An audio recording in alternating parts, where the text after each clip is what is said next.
Good afternoon. Welcome to our afternoon session of the Zora Festival Academic Conference, which is the Afrofuturism Conference for this and the previous 4 years. Yes. I hope some of you were able to make it this morning. We had two great talks by Julian and Bruce Jans, and really setting us up for this afternoon's session. This session is Eatonville's historic Hungerford school property and the 21st century struggle for preservation, economic revitalization, and community control. And this session will explore visions of Eatonville's past, present, and future as imagined through the physical and cultural landscape of the former Robert Hungerford School. You'll hear a lot about the Hungerford School today. The whole session is really devoted to it. But our first speaker is really going to set us up and create the big picture. So I didn't introduce myself. I'm Scot French. I'm an associate professor of history and director of public history at the University of Central Florida. I'm also chair of the academics committee for the festival, and excited to work with so many brilliant people who come here to come together every year. So the way that the afternoon will proceed, and it's a full agenda, and I'll just lay it out for you. So Dr. Walter Greason, who I'll introduce formally in a minute, he will open this session with a framing talk on placemaking, Afrofuturism, and global context. And you can see, I think the title is up there. I will then follow with a summary of the Hungerford School's history, with an emphasis on the school's historic connection to the town of Eatonville and the century-long struggle to retain community control. I'll then moderate a panel discussion with Orlando Sentinel reporter Desiree Stennett and Eatonville LandBack community activists John Beacham and Julian Johnson, who will discuss their perspectives on the current controversy and their efforts to raise awareness and inform public debate. And then finally, 4 representatives of the Southern Poverty Law Center's Economic Justice Team will provide an update on the civil rights lawsuit filed on behalf of the Association to Preserve the Eatonville Community, or PEC, as it's popularly known. The lawsuit is designed to block the sale and commercial development of the Hungerford School property and ensure that the land continues to be used for educational and related purposes that benefit the community. And so now I'm going to introduce our first presenter. Dr. Walter Greason is the DeWitt Wallace Professor and Chair of the Department of History at Macalester College. A preeminent historian of Afrofuturism, the Black speculative arts, and digital economies, he's been named one of today's Black history makers by the Philadelphia Daily News. Dr. Greason has written more than 100 academic articles and essays. His books include Suburban Erasure, How Suburbanization Ended the Civil Rights Movement in New Jersey, Industrial Segregation, with David Goldberg, and Cities Imagined, the African Diaspora in Media and History with Julian Chambliss. His work has appeared on Huffington Post, National Public Radio, and The Atlantic, among other popular professional and scholarly journals. Please welcome Walter Greason.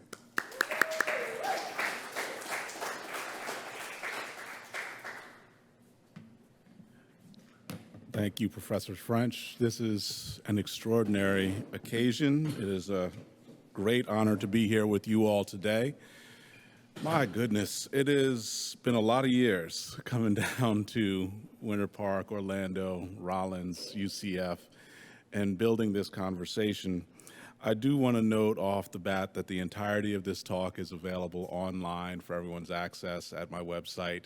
It's 2 words smushed together.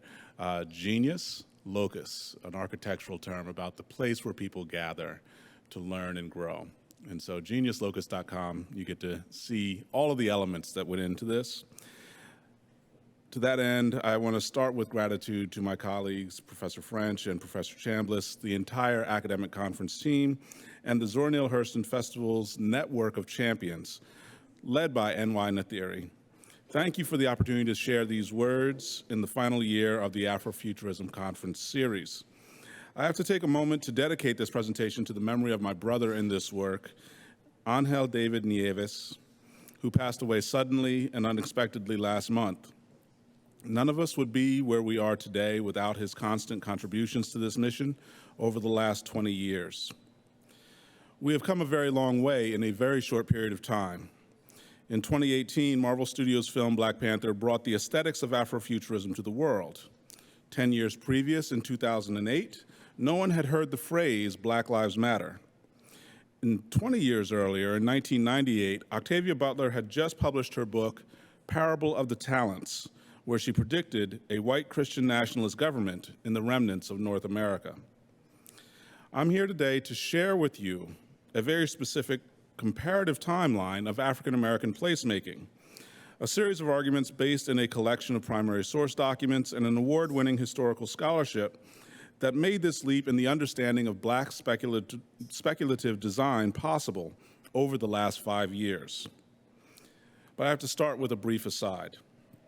In 1999, everyone looked at the emergence of computer-generated images, CGI, in the film The Matrix and celebrated a new era in filmmaking. For my purposes today, another film released in that year will help me to explain the African-American placemaking tradition. Its title is Magnolia, and it opens with 3 stories that explore the theme, A Matter of Chance. In the first story, a man returns from work in late 19th century London. He is mugged and robbed and ultimately killed in front of his home on Greenberry Hill. Perhaps coincidentally, when his assailants are arrested, the police discover that their last names are Green, Berry, and Hill. Perhaps this was just a matter of chance. In the second story, 2 men meet over a blackjack table in Las Vegas, Nevada, a player and a gambler. Excuse me, a dealer and a gambler. The gambler loses his bet, blames the dealer, and jumps over the table to fight the dealer in his frustration. A few days later, the dealer takes a day off to scuba dive at a local lake. In the midst of his swim, a firefighting plane scoops thousands of gallons out of the lake to help control a wildfire in the nearby mountains. The dealer is collected in this scoop as he is swimming, has a heart attack from the shock, and is dropped into the burning forest where his body is lodged in the trees. Impossibly, the pilot was the player who had attacked that dealer a few days earlier. Consumed by guilt over this incident, the player kills himself. And again, we are left to wonder, is this just a matter of chance? In the final story, a young man jumps off the roof of his apartment building. He is killed by a shotgun blast as he falls and is caught in a safety net placed by window washers above the first floor of the apartment building.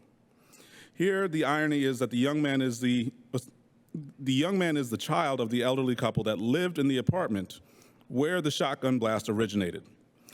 The parents of this child would often fight with the mother often threatening to shoot the father with the weapon, despite knowing that the father always kept the gun unloaded. A neighbor's child explained to the police that he had seen the young man load the gun because he was, quote unquote, tired of seeing his parents arguing, and if they wanted to kill each other, he would help them to do it. After waiting for days for their next argument, the son's frustration and guilt moved him to jump off the roof. He was unaware that his parents had started another argument while he was on the roof, and his mother threatened his father with the weapon, without either of the parents knowing that the weapon had been loaded. Was this a case of attempted murder, involuntary manslaughter, or successful suicide? This opening scene sets the tone for an extraordinary sequence of improbable events, leaving the audience to wonder, indeed, how much of our own lives are simply a matter of chance. Bear with me as I tell you 2 basic histories of African American placemaking, as you consider the unlikely, improbable, and impossible events that led for all of us being here today.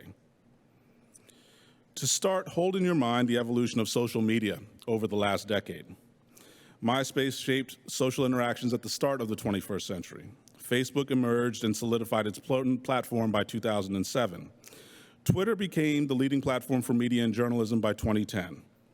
In rapid succession, Instagram, Snapchat, and TikTok became leading platforms in 2015, 2017, and 2019. These communications technologies dramatically transformed the activist and scholarly products that energize projects like the Preserve Eatonville Committee. However, there's an antecedent to understand what has happened recently. Some of this we heard from Dr. Chambliss earlier in the day, but there are some additional pieces as well. Booker T. Washington in the early 1880s took the blueprint of the Hampton Institute in Virginia and created Tuskegee Institute in Alabama.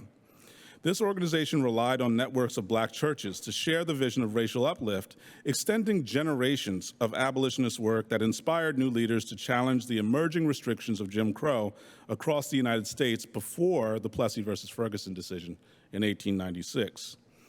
Thousands of schools created systems of knowledge and a curriculum for empowerment that had never existed in the world. There were no schools like these places prior to this time. Within a generation, thousands of black businesses emerged and hundreds of black communities grew across the country. These then stimulated and expanded the ongoing efforts to organize colored conventions in the late 19th century. These conventions documented the work to create a just and inclusive society despite the efforts to create hegemonic systems of Jim Crow segregation. We often see this period in the late 19th century as the nadir of race relations, when in fact there is an ongoing structural conflict that is occurring, that we're just beginning to excavate and really celebrate. One of the most powerful symbols of this work was Timothy Thomas Fortune's career as an investigative journalist and civil rights activist. Between 1881 and 1928, his newspapers shaped a wide-ranging agenda to empower African Americans politically, socially, and economically. At the peak of his career, his success in transforming a rural resort town into a base for civil rights action between 1901 and 1910 laid the foundation for the emergence of jazz music as an art form and made the Black Renaissance possible for hundreds of thousands of African American households. In the same era, Frances Ellen Watkins Harper created a network of women's clubs that emphasized literacy, social leadership, and economic empowerment. Her leadership was central to the growth of the National Association for Colored Women. These leaders used thousands of churches as centers for programs that fed the hungry, clothed the impoverished, and maintained countless initiatives as social safety nets long before the New Deal. These foundations made the work of Mary McLeod Bethune and the National Council of Negro Women possible. One of the most neglected stories of this era is Frederick Douglass's work in the last decades of his life to create black academies like Tuskegee, like the Hungerford School, across the northern and midwestern states. In visiting the resorts of elite white philanthropists, he campaigned for black academies that would enable African Americans to participate in the global industrial revolution of the era. His blueprint did not take hold in many places. However, in Bordentown, New Jersey, a group of ministers raised funds for 20 years to create a manual and industrial training institute. Nicknamed Old Ironsides, the school became the quote-unquote Tuskegee of the North, training a group of young scientists, technicians, and engineers, essentially an early 20th century version of the Wakanda Design Group that Shuri runs in the Black Panther movies, that actually developed new electrical and radio technologies between 1911 and 1953. The Tuskegee Institute, the New York Age, the National Association for Colored Women, and Old Ironsides are only a few examples of the tradition of African American placemaking. The careful study of these examples, as we see and have seen over the last several years here in Eatonville, shows what those of us here at the conference have called the Tuskegee Universe, a dedicated network of leaders and activists who worked every day to transform the institutions of racial segregation for a century between 1863 and 1964. These efforts were not a matter of chance. They teach us, in fact, something very, very different. The more recent wave of this tradition moved into a different phase between 1987 and 1991, when Teresa Nance and Magan Keita opened the doors to higher education curriculum design at Villanova University. As a result of their work, a student movement emerged on the campus between 1992 and 2006, which provided millions of dollars of new resources to support an agenda of student empowerment. Led by a coalition of Asian, Latine, and African American students, their work transformed that university that had been dedicated to conservative segregationism into a leader in higher education for justice, equity, and inclusion. As similar movements in American education crested, cable news took notice. By 2012, in response to the success of Barack Obama as President of the United States, MSNBC created a Saturday morning program led by political scientist Melissa Harris Perry. Organizing her productions as an academic syllabus, Harris Perry provided a pathway for journalists to partner with scholars in raising the level of public discourse. Using social media to amplify the voices of Black scholars around the world, new leaders like Eddie Glaude, Jelani Cobb, and Peniel Joseph became regular contributors to the debates over issues of the day by 2015. In that moment, social media became a way for younger scholars to open a new understanding of the African American tradition of placemaking, specifically through the aesthetic lens of Afrofuturism and the Black speculative arts movement. Julian Chambliss was strategically positioned to combine the knowledge of urban planning with the literary and graphic insights from comic studies. The success of the Marvel Cinematic Universe, especially the Black Panther film in 2018, made Chambliss the world's leading voice alongside a chorus of rising stars like Ibram Kendi, Ronaldo Anderson, Khalil Muhammad, Kenitra Brooks, Keisha Blaine, Nnedi Okorafor, John Jennings, Stacey Robinson, Tim Fielder, Isaiah Lavender, Yahuru Williams, Sheena Howard, Francis Gateward, and Kiana Whitted. You can see there's been growth. When Ruha Benjamin convened these voices and many more at Princeton University for the Ferguson is the Future conference in 2015, it was clear that the tradition of African-American placemaking was actively transforming the world. Beyond literature and the fine arts, ahead of the technocratic advances of STEM fields, Benjamin, Sophia Noble, Andre Carrington, Alondra Nelson, Andrea Roberts, our speaker last evening, Pierre Gabriel Gabrielle Foreman, and Andre Brock created dozens of new tools to restore Black organizations and communities here in the 21st century. These programs have had massive success, transforming the National Endowment for the Humanities, the National Endowment for the Arts, the National Science Foundation, the National Institutes of Health, the Smithsonian Institution, and countless museums, libraries, and archives all around the world. Thus, we turn to our work this year with the Hungerford School. These two timelines converge here and now as we celebrate the work to preserve, restore, and expand the legacy of Black liberation here in Eatonville, Florida. Today, I have highlighted the antecedents to the Black Renaissance of the early 20th century and the continuities that flowed from the civil rights and Black power movements of the late 20th century. Let me say that again. We had a citation earlier that often students come through school and all they know is Harriet Tubman and Martin Luther King. That is, they know a little bit about slavery and Reconstruction and maybe something about the Harlem Renaissance and the Civil Rights Movement. There is so much more beyond those parameters, and we have made it possible to understand it and put it to use through events like our conference today. In the last 20 years, social media created systems of information convergence. This is actually an entirely new field of academic study, where we look at how do different kinds of content in literature, in film, on stage, in music, combine and actually create a resonance effect where more people gain access to the information. I joked with my colleagues in the last hour over lunch, there was a reason that Star Trek Generations was a popular film. You had Captain Kirk, Captain Picard in the same story. But in today's world, we're completely used to all the stories crossing over. As Professor Jans had said, we have movies with all the Spider-Men in them. That convergence process of telling more creative stories, bringing together all of the narratives that we inherit, that's what shaped the last 20 years. This has brought the attention and the support of organizations like the Southern Poverty Law Center and CBS Sunday Morning that stood up and advocated for PEC last year and enabled us to put a start to a development that would have destroyed not just the Hungerford School, but really the foundation for Eatonville as its own independent community forever. The global effort to destroy these places has gained new momentum since 2015.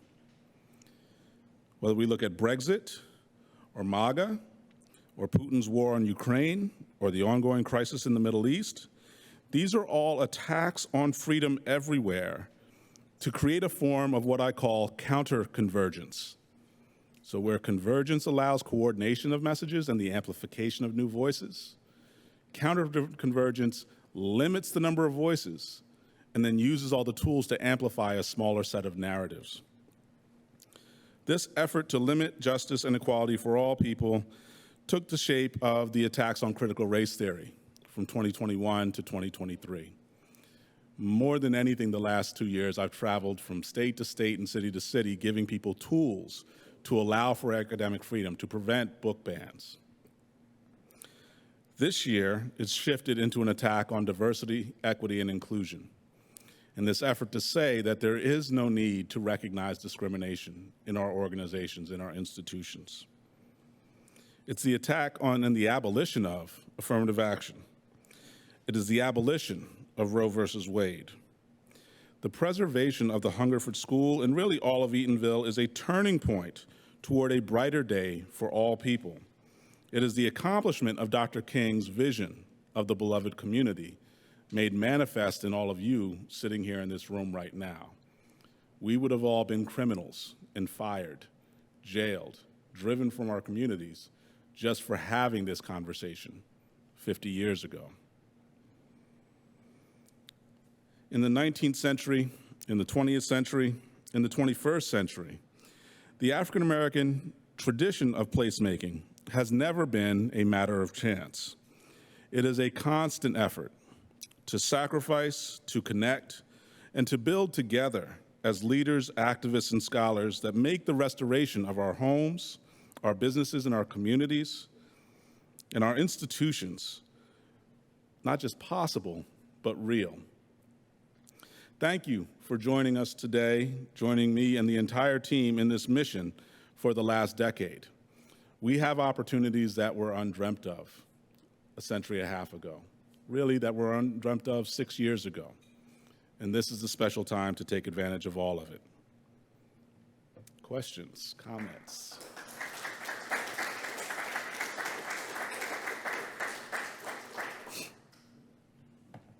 Yes, please. Can you say the name or spell the name of the website? Oh, it's 2 words, Genius, and then L-O-C-U-S, Locus, geniuslocus.com. Yeah. A question for you. So, speaking to what you just said, as I look at Florida and I look at some of the appointees of our governor, and it seems to be very key black leaders with big voice that typically would speak for the black community. But now we're at the secretary of the lottery. One guy just got appointed to a job at Reading Creek. Another got removed the district attorney, replaced there. And as I investigate deeper, the guy that has the job of the prosecuting attorney for Orange County was also appointed to judge too. So it seems like those voices are silenced. And so for me, as a concerned citizen, like, how do I have to hold myself from like lashing out at those black leaders that has been silenced for money? Is what it seems like, money or popularity, to say that I'm at this high economic impact, right? So how do you refrain yourself from voicing out, or what is one of the things I can do to voice out to make that be known and heard? Because it's really frustrating to watch that. I feel you. So I'm going to tell 2 quick stories and then respond directly to the question, right? Some of the big successes, the one I mentioned at Villanova, did some amazing things in that local space. But I discovered about 7 years ago, somebody who disagreed with that work went on and built a global white nationalist network where he basically underwrites and funds and arms people all over the world to pursue a vision of ethno-nationalism, that essentially the idea that white people can be and should not be exterminated. And so there are these unexpected consequences that come out of the work that happens, where you get folks who organize and they pursue a very different vision. And that sets up the tone for a confrontation. In a similar way, in the work that I did in New Jersey, completely out of the blue, I discovered there were groups of very committed white nationalists in very senior leadership positions that were disguising their intent and their agenda and doing enormous damage to the system of education in the state. And it took a lawsuit and 3 years of investigations to uproot just the parts of it that I could document, to get leaders expelled from state role so that they could no longer continue to do the work that they had been pursuing clandestinely. And that's the basis by which I've spoken to a colleague, Nicole Hannah-Jones, who expresses similar frustrations about, say, the University of North Carolina, is that the invisibility of the ethno-nationalist has been probably their greatest power, that they could hide in plain sight and act like, no, I'm not trying to do anything really dangerous or destructive. And they've become more visible, and in some ways more dangerous, more desperate, I would say. But they can be identified and confronted in ways that wasn't really possible decades ago. And so that's important. And we can't measure the fight in what did we do in the last year. Like, I know folks who looked at that CBS broadcast and been like, so it's gonna be perfect. We're gonna have this amazing, perfect Eatonville next year. It's like, takes a little bit more. Like, we gotta keep pushing for it. And so that's the core of my most direct answer to you, is that when you see people taking leadership roles and not taking action, document it, communicate it to other people, organize against it, because that's gonna come up again and again and again. And I think my biggest success these last couple of years in pushing against folks who take over school boards or try to use local government to do some really terrible things to residents and families is to say, you don't just do this in one election cycle. Like, you might have to vote in 3 different elections in 1 year. You might have to keep voting in 3 different elections for 3 years or 5 years. But it's that persistence of pursuing the agenda that has done some really extraordinary things to help people be resilient and strong and say, these are the goals, these are the priorities, this is how we're going to achieve them in the ways that are acceptable to us. And so to me, it's not just about the single goal, it's kind of about the process of how we engage more deeply and hold people accountable to do the things that we need.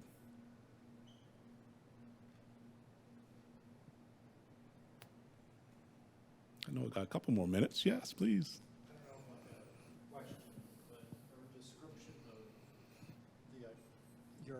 Your description of the struggle against what you call counterconvergence, Yeah. very much echoes the struggle for sustainable development. Yeah.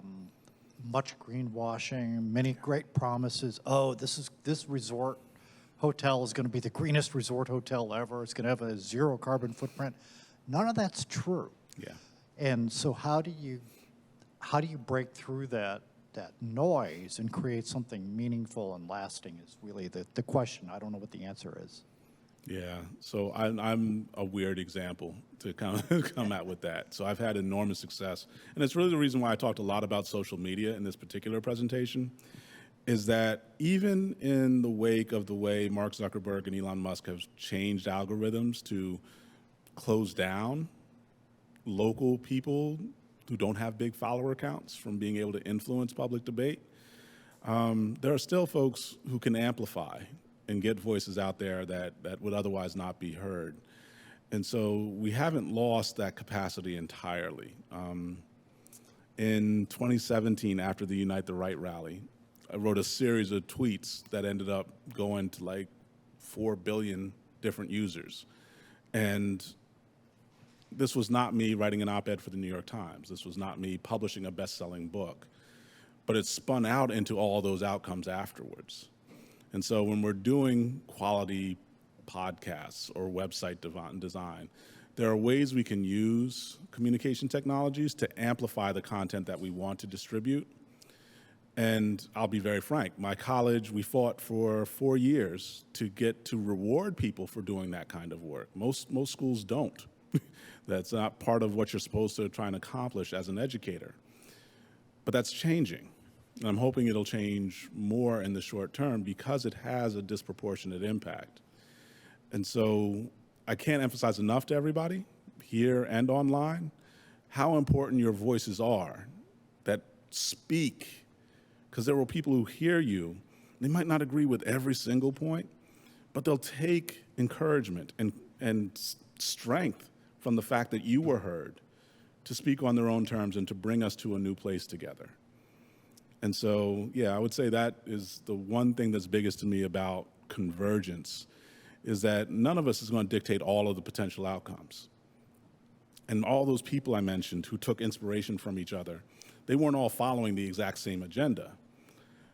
But each piece of the puzzle contributed to the overall wave that made lots of things possible that weren't before. And so that's kind of the humility, I think, again, Professor Jans was talking about African futurism or African Jujuism. There's this humility about saying, yeah, it's not going to be one of us that decides everything, that the ambiguity of the future can't be dictated. But we can make our own little stone in the water that creates some ripples that lead to something that we can't imagine. And that's what I see when I think about the work that the festival and the conference have done. Yes, ma'am. We've been talking quite a bit about making place in a convergent geographic space and kind of imaginative space. Do you think that there's a particular medium and forum that is really good for, I don't know, allowing for the imaginative part of this? Is comics it? Something like that? Thanks. Yeah, I love all of them. I really try to be open to a lot of different ways. So the question about which way we kind of enter into it, I urge people to go for their strength and then invite people who have different strengths to come in and see what they've done. So, Dr. Chambliss and I talked 15 years ago about, writing books and articles is one thing, but then putting museum exhibits together and digital archives is a whole different kind of endeavor. And it just evolves according to what we can do at a particular moment in time. And I'll be frank, as a historian, the thing that I'm doing right now, so I have a project out that is largely about graphic arts and about the potential of using graphic art, but even the way you designed the graphic art to kind of illustrate the historic content is all about music. It's literally a graphic history of hip hop. And it lets people connect to the content in a different way. But really what we're seeing from the audiences it's their experiences of remembering the music as they read the words that makes it an extraordinary experience for them. And so as much as I can write good history based on a lot of reading, that's a lower level priority to creating an experience that people then bring their own strength, their own passion to. And those things turn into lots of different kinds of outcomes that I can't even imagine. So start from where you're confident, share your strongest passion, and then allow people to take it in ways that maybe you don't anticipate. You have time for another question, or are we up against it? I think maybe one. I'm like, nah, man, go off the stage. We're ready for Scott. Scott's here. Let's go. Staying here for the day, and we'll bring him back into the conversation and think questions about Greason. Absolutely. Yes, please. But yeah, he'll be here and think about this as we move on through the afternoon, and we'll come back. I love it. Thank you so much. Thank you.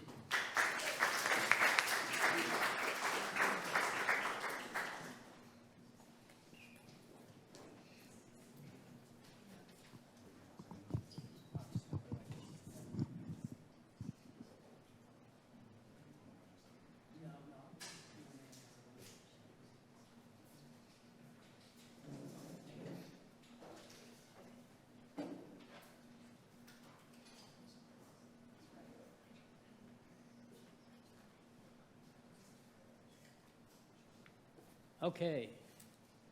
So I want to give you a little bit of context about the Hungerford School. Sometimes we talk about this so much, and if you live here, you know the Hungerford School, you know where it is, but some of you may not. And I brought along a poster here that shows historic maps of Eatonville done by landscape architect Everett Fly, who was the driving force behind Eatonville being designated as a National Historic Place.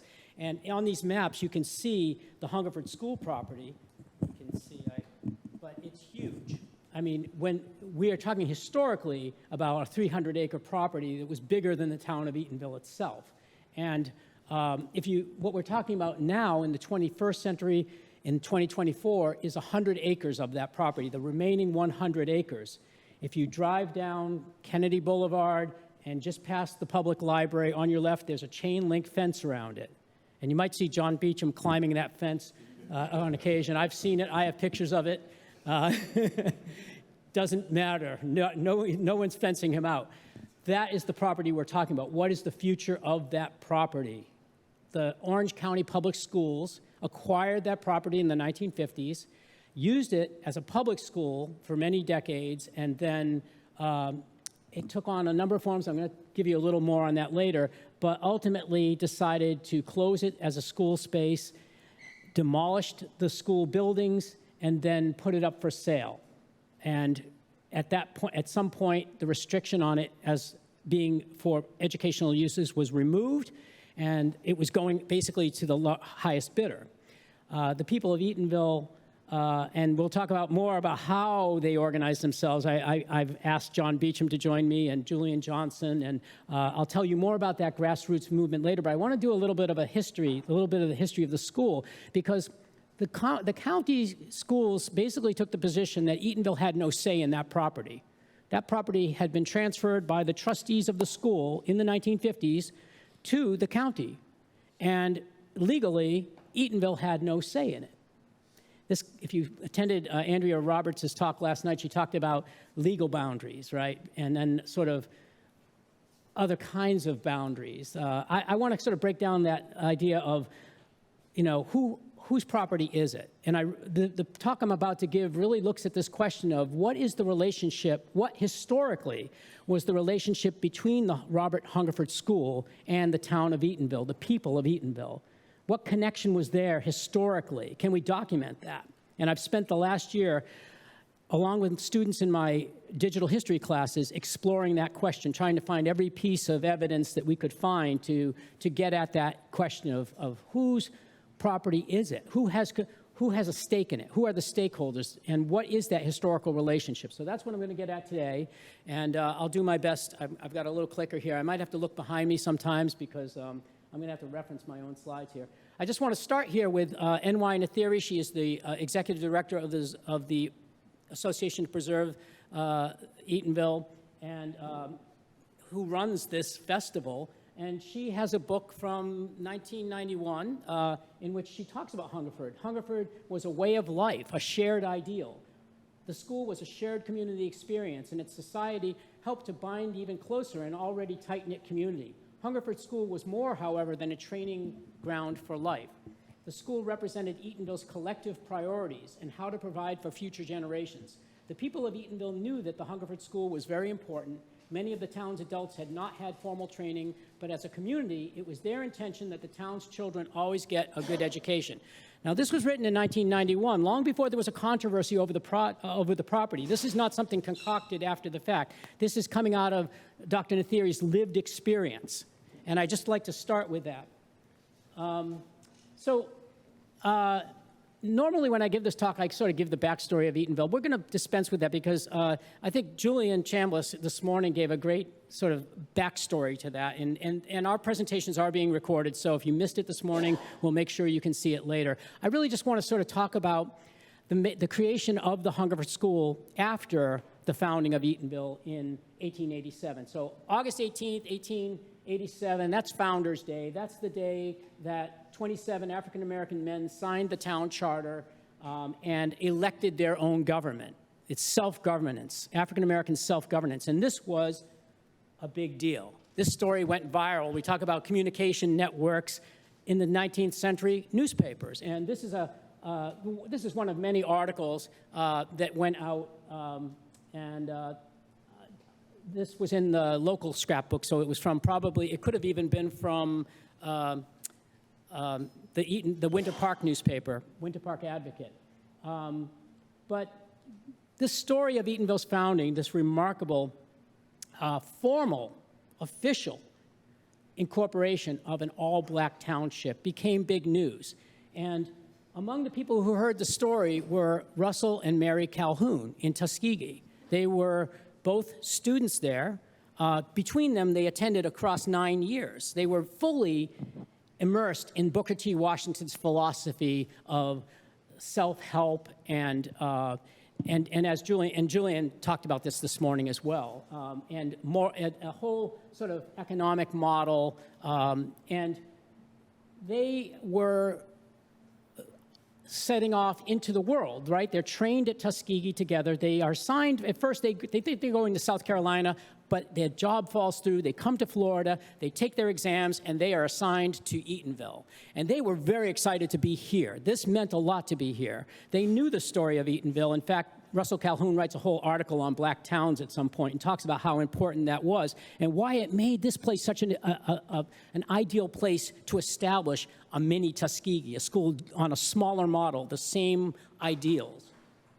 We were here but a few days when we decided that this was the place for us to begin putting into practice the lessons taught us at Tuskegee.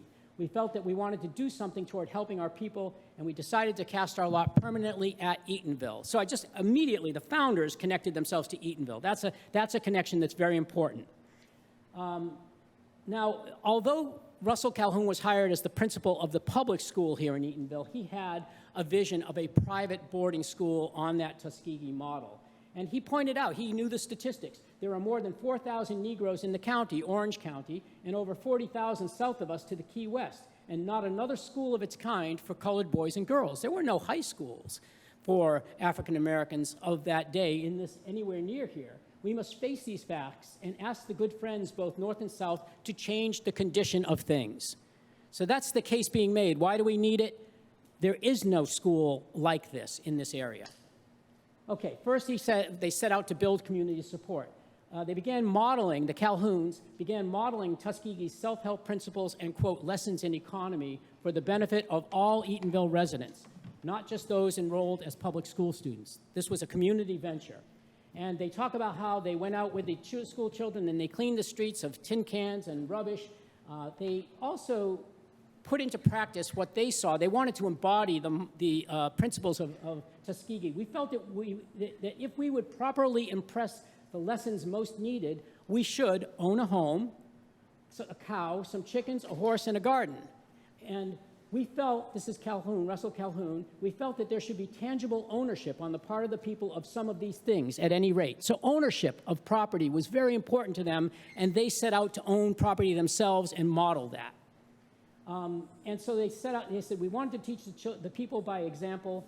And so they, after talking in a general way for some days about the value of industrial education, coupled with that of intelligent classroom instruction, Mrs. Calhoun succeeded in getting 4 girls to come to her home for sewing lessons. And that was the first step. So that's the beginnings of Hungerford School. It's just they start offering sewing lessons at home. Next step, acquiring the land. Calhoun tells us that he had heard this report that a philanthropic gentleman named Mr. E.C. Hungerford, Edward C. Hungerford, living in Chester, Connecticut, had offered to another school 20 acres of land, and that offer was not met. And so he writes to Hungerford and asks him if he would give the Calhouns that land. And Hungerford replied that he would be glad to give us 40 acres if we would use it for school purposes. That's important too. All right, so the backstory on that is the school that Hungerford offered that land to was Edward Waters College, a normal and industrial school for Negroes, as in its title, in Jacksonville. And it actually announced plans they were going to relocate to Eatonville if sufficient land to provide agricultural education could be found. But the deal fell through, and so that's why Calhoun sees an opportunity here. So, as you saw, Calhoun asks Hungerford for 20 acres of land that had been offered to Edward Waters College, and Hungerford said, I'll give you 40 acres with the provision that it be used for the school purposes, and that was the key. So now you have the land, which is historically, it's going to grow and then it's going to shrink, but this is the point where they're beginning to assemble plots of land and building out that campus. Hungerford and his wife eventually donated 160 acres. Other family members contributed between 25 and 40 acres. And Eatonville residents, it's reported, donated 100 acres. So this was a community venture. Okay. Why is it called Robert Hungerford School? Just so you know, it's not called E.C. Hungerford. Robert Hungerford was the son of E.C. Edward Hungerford, a doctor who reportedly came to Maitland for his health and then succumbed to an incurable disease. He dies in Vermont, but the understanding from the stories that come down is that he had a relationship to the African-American community here. It's supposed, Robert, it was said, took a great interest in the successful development of Eatonville as a purely Negro city, and the colored people became much attached to him. So there was some kind of a relationship. It's hard to know exactly, but the Hungerford family felt attached. Hungerfords were winter residents of Maitland. That's important to know. Maitland is right next to Eatonville. Eatonville grew out of Maitland. So the Hungerfords have a stake in Maitland, and they see great potential in creating this school. The third step, and an important step, is forming a board of trustees. Who are those board members going to be? And so that's the next question. And here I'm going to sort of bring in some work by one of my students, Sarah Boy, who helped, as her class project, took on a really challenging task, which was to find the identities of the board members over time. Who are they? What? And we want to understand, how are they connected? Are they connected to Eatonville? What about race, gender? What can we learn about them? So she assembled this chart. She did find the 1899 Board of Trustees, and I'm going to tell you a little bit about them. And I will go beyond 1899, but we'll say, okay, for the founding era, the town of Eatonville itself had between 1 and 3 representatives on that board.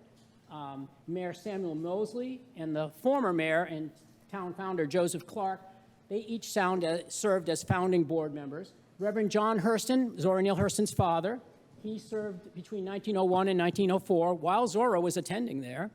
And Postmaster Matthew Brazel, one of the original incorporators, he also appears regularly on trustee lists between 1903 and 1934. And so thanks to Sarah's meticulous work, we were able to document that. Who else was on there? Representatives of the Orange County school system. You might think that the Hungerford School was separate from the public school system. No, it was not. In fact, the Orange County Superintendent of Public Schools served as the first president of the Hungerford Board of Trustees. And Calhoun says all of the members of the Board of Instruction for Orange County were warm friends of the school from the very beginning. It's important to note here that, like most southern localities, Orange County made no formal provision for the education of African Americans beyond the grade school level. And so the county saw the value of having a school, of having an industrial school as an adjunct to its taxpayer-funded public school system. And they, quote, consented to make the Eatonville Public School a nucleus for the proposed industrial school, thus giving a full supply of pupils and a couple of teachers paid out of the regular school funds to start off with. So from the very beginning, Hungerford had a public school element. That's why Zora Neale Hurston is going to Hungerford School. They sort of merged the two systems, but they didn't really pay for that. I'll talk about that in a minute. Okay. Who else is on the board? Representatives of the local white community, Sidney Ives, an Orlando merchant, and Mary Thurston. You may have driven by the Thurston house. That was Mary Thurston's residence. She was a winter resident of Maitland and lived right on the Eatonville town line. And later boards included Loring Chase, one of the founders of Winter Park, co-proprietor, and Reverend Charles Redfield of Winter Park. So a lot of local people are on here, black and white, are serving on these early boards. And Calhoun notes that they had a lot of support from the white community. All right, about the, oh, I went too far. Can I go back here? I don't know if I can. There we go, okay. Tuskegee Institute, I mentioned that the Calhouns came out of the Tuskegee Institute. Tuskegee was very much connected to Hungerford and did a lot to sort of promote it. They had 2 members on the board, 2 trustees from Tuskegee, Treasurer Warren Logan and Secretary Robert Bedford, both served as trustees. And although Booker T. Washington was not a trustee, he did provide public testimonials on behalf of Calhoun. So he was doing his part to promote the school, He devoted a segment of his 1907 book, The Negro in Business, to Calhoun and his work at Hungerford. Washington wrote, "The coming of this man was the most fortunate event which has happened in Eatonville." So this is, and thank you, Dr. Greason, for talking about the Tuskegee universe, and Dr. Chambliss for talking about the Tuskegee model and the educational philosophy, because that is what really informs this school. And Tuskegee was training African Americans for gainful. That was the pragmatic side of this, training for gainful employment in the rapidly industrializing New South economy, as Julian said this morning. Now, many leading white Southerners who opposed public education or funding public education for African Americans, they found this Tuskegee model acceptable because in their eyes, it trained blacks for industrial, agricultural, and domestic work only. That's the limits of their vision is this will be good because it will train them for a place in this workforce. It didn't threaten the existing social order. And so we have some statistics that this was one of 23 offshoots or branches of Tuskegee.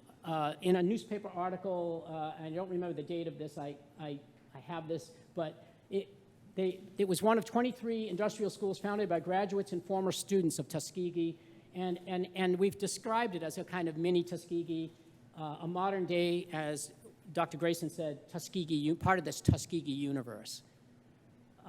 So how did they raise money for this? They were getting some money from the county. I'll tell you more about that later, very little. But it really was up to Calhoun to go out and take that story out, and he primarily went north with this story to gain funding from supportive white Northerners. And as they did this, he would take this letter from Booker T. Washington that supported his work, and of course they could point to the fact that Mrs. Booker T. Washington visited there, spoke at the dedication of the dormitory, named for Booker T. Washington. So Washington's name is very important to the school. If you read the fourth annual report, Calhoun says, "Our school is not supported by any society or state. We live by who will listen to our story." So the importance of storytelling even today, I know John Beacham will talk about this, we need storytellers. Eatonville needs storytellers. Eatonville has storytellers, but those stories are vital to survival, and you really see that here with the Hungerford founding era. So who donated to the school? Primarily northern white philanthropists. The annual report listed individual donations from 9 northern states. And African Americans, importantly, contributed time and money as well. According to the Savannah Morning News, the colored people are donating their labor in clearing up the grounds and preparing for the erection of the needed buildings. So local people are participating in the creation of this landscape campus.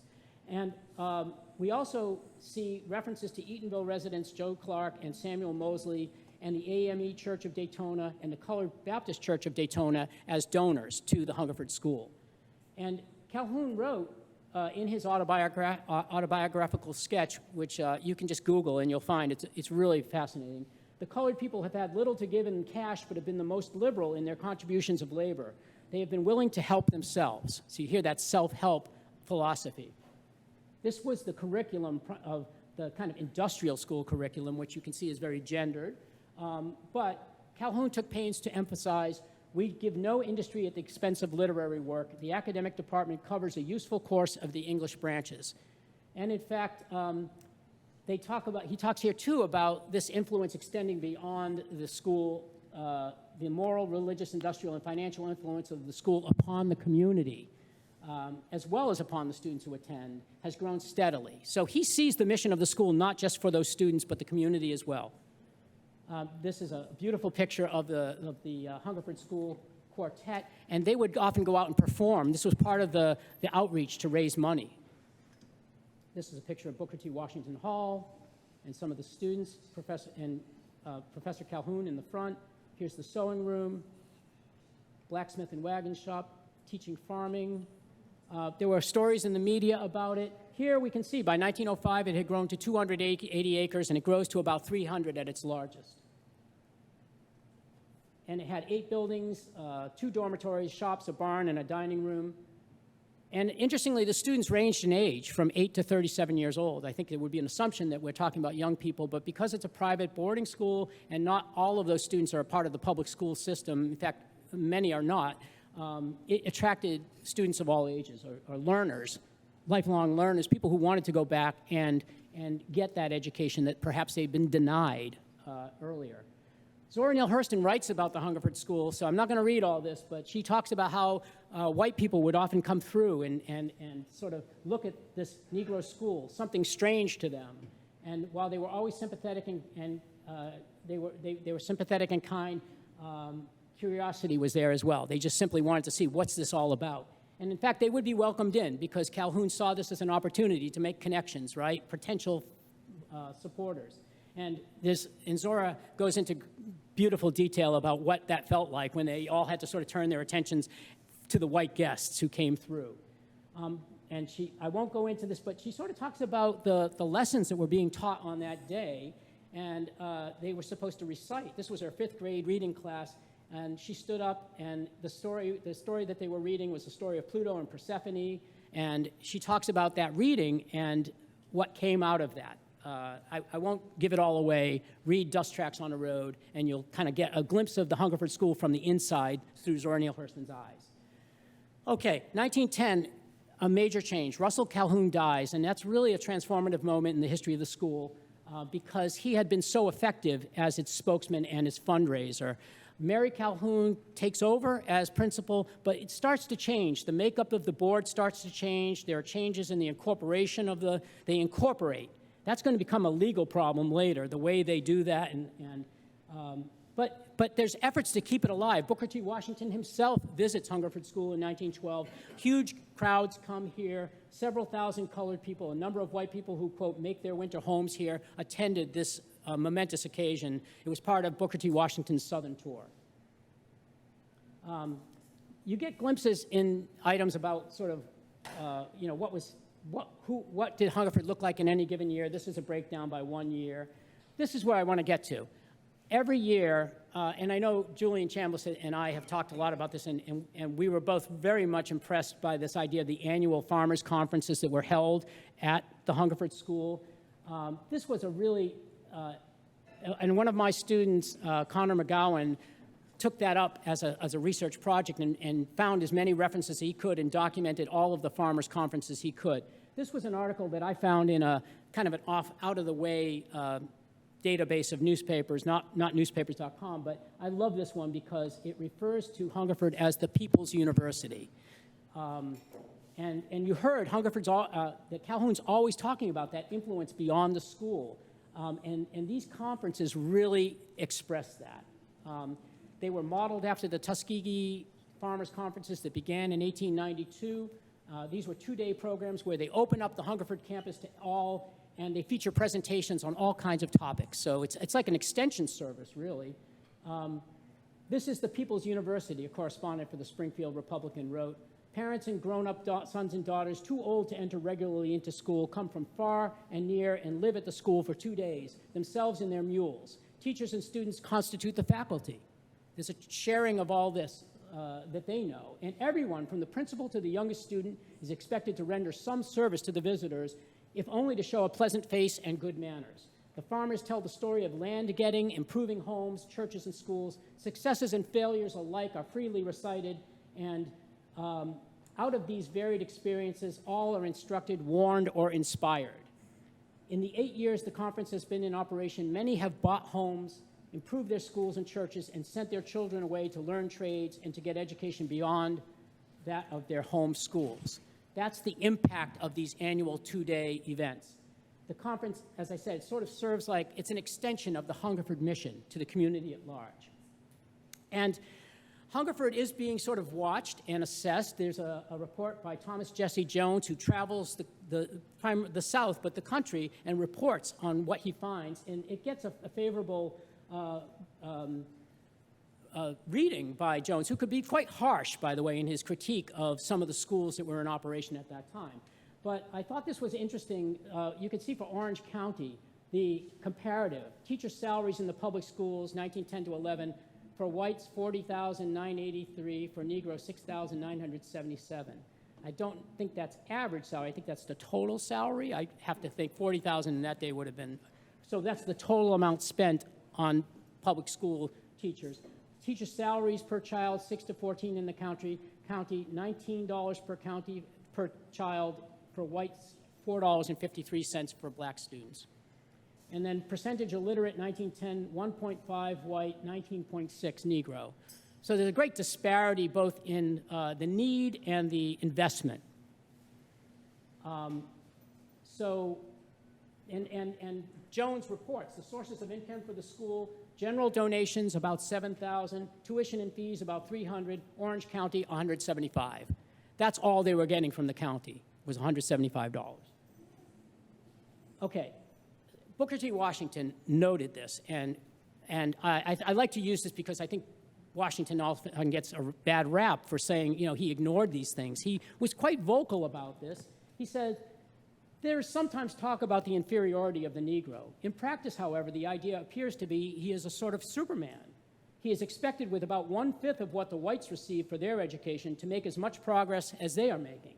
Taking the southern states as a whole, about $10.23 per capita is spent in educating the average white boy or girl, the sum of $2.82 per capita in educating the average black child."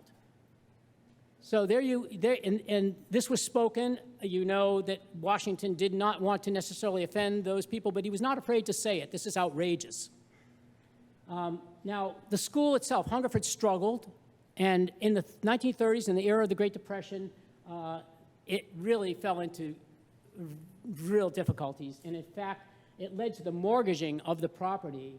And the trustees of the nonprofit corporation that was created in 1910, they amended their charter to allow up to $25,000 in debt. And this was to pay their principal, who said he had not earned enough. There was a debate. Should he be earning his own money or should the school be paying him? He said, "You owe me this money. Whether I can earn it or not, you owe it to me." And so this created a crisis for the school. And in fact, Principal Jordan, when they defaulted, Principal John Jordan sought reimbursement of the funds through foreclosure, and the trustees sought to cancel the mortgage as illegally executed. And so this is the first of several very big legal cases that are going to sort of affect the trajectory of the trustees. Who are the trustees? So the Florida Supreme Court affirmed the ruling for the school. It nullified the mortgage, it prevented the foreclosure, and declared the school a public trust and charity. The other thing, okay, so this was the ruling said that the original founders had no basis for creating a nonprofit corporation in 1910 to replace the original trust. They canceled it. The court declared that the Hungerford School was widely recognized as a public trust and charity supported by private gifts, donations, and endowments, and that, quote, its assumption of a recognized and important place in the function of educating Negroes entitled it to be considered a part of the educational system for the vocational education of Negroes as a public undertaking in this state. It's a public charity. The court endorsed the dissolution of the corporation and the creation of a new successor board, all white, that answered directly to an Orange County Chancery Court judge. So this is the board that's going to transfer ultimately going to transfer the property to Orange County. Not that original board, the successor board. And there's your 1952 Board of Trustees, all white. And so Sarah created a chart showing the breakdown. Blue is for black, white is white, and this pink is unknown. In some cases where she could not determine the race of the trustees, she just sort of left it there to sort of point out that from 1899, it's about half. 1912, if you added this unknown over here, it would be about half. If not, it's predominantly white. 1922, still a fairly good representation of African Americans on that board. 1952, all white. So Hungerford weathers these legal challenges and financial troubles thanks to a dynamic new principal, Captain Lorenzo Hall. N.Y. Nathiri talks about Captain Hall in her book, by the way. And so they survived. And there was support from Rollins College. Rollins College created a school committee, a Rollins School Committee, and raised funds and awareness to help Hungerford through these very difficult times. Things are happening, though, in this time, too. The enrollment is shifting from a private boarding school to more of a public day school. And in fact, in 1936, Winter Park, neighboring Winter Park, assigned its public school students to attend Hungerford. And so Hungerford is becoming increasingly, it's hybrid. It's always had sort of a hybrid quality, but it's increasingly serving public school students alongside private boarding students. This is a school bulletin. And Julian talked about this morning. Not everyone was there, so I'm going to repeat a little bit of what he addressed this morning. But changes after World War II are really going to affect the future of the school. You have civil rights activism, the NAACP legal strategy, beginning to file more suits and equalization suits that Julian talked about this morning. The schools, separate but equal, will attack the equal first. We're going to force these communities, these counties, these states to provide equal facilities. Well, we may bankrupt them, but even if they improve the schools, that's a gain, and then we can still go after segregation afterward. But equalization is a strategy, and the southern governments, all white governments, are responsive. They know that's coming, and they are going to start looking for ways to address that issue. Because in some cases, the disparity was out. There was no black school. There's not even a pretense of equal. There's no black school. So the county starts looking around for a site for a black public high school. Another important factor in Florida, in 1947 to 48, the state legislature adopted a minimum foundation program, quote, to provide minimum educational opportunities for all children, regardless of their racial identity or where they live. So the state has that as a kind of state commitment. And the building program that ensues made Hungerford's recruitment of out-of-state and out-of-region boarding students more difficult, because those communities that used to send students to Hungerford, they're now getting schools. So recruiting students is harder and harder, and it's changing the dynamic of Hungerford. And in fact, the Florida State Citizens Committee survey targeted the Hungerford property as an ideal site for, quote, a first-class center of Negro education for the north and west areas of the county. So the county's looking. And so in 1950, the court-appointed trustees, who answered to the Chancery Court judge, they recommend turning Hungerford into a public Negro high school for Orange County. And they really said the school's at a crossroad. Either it's going to become a fully private boarding school with a church or a private school affiliation, or a fully public high school owned and operated by the Orange County Board of Public Instruction. To do nothing, they argued, would ignore historical trends and render Hungerford obsolete. That was their argument. And in fact, they enter into negotiations, but a group known as the Friends of the Hungerford School, they form. And this included descendants of the Hungerford family, Dr. Hamilton Holt and Dr. Edwin Grover of Rollins College. And they mounted an effort to keep the school private. And they worked with Mary McLeod Bethune, who wrote a very detailed offer letter of what could come of this, all the good points. And Julian shared a slide of that this morning, all of the ways that this would work. But the trustees said, we don't see any money. We don't see the money. And they basically used that. And they were under pressure to make this deal happen. So they said, okay, we heard you out. We're moving forward. We're transferring the thing. They reject the appeals. They vote to sell the property to Orange County for $16,000. And imagine that for a bargain. The school's under pressure to find property for a school, and they're able to get this enormous campus for $16,000. And the Hungerford heirs filed suit to block the sale, but it was rejected by the Florida Supreme Court. Let's see if ruled that the successor trustees appointed by the chancellor and under his supervision and control had the authority to transfer the property. So the Supreme Court said, yes, the trustees have that authority to do this. Okay, so now I'm going to move more quickly through this, but Hungerford enters a 17-year period as a public school. And in fact,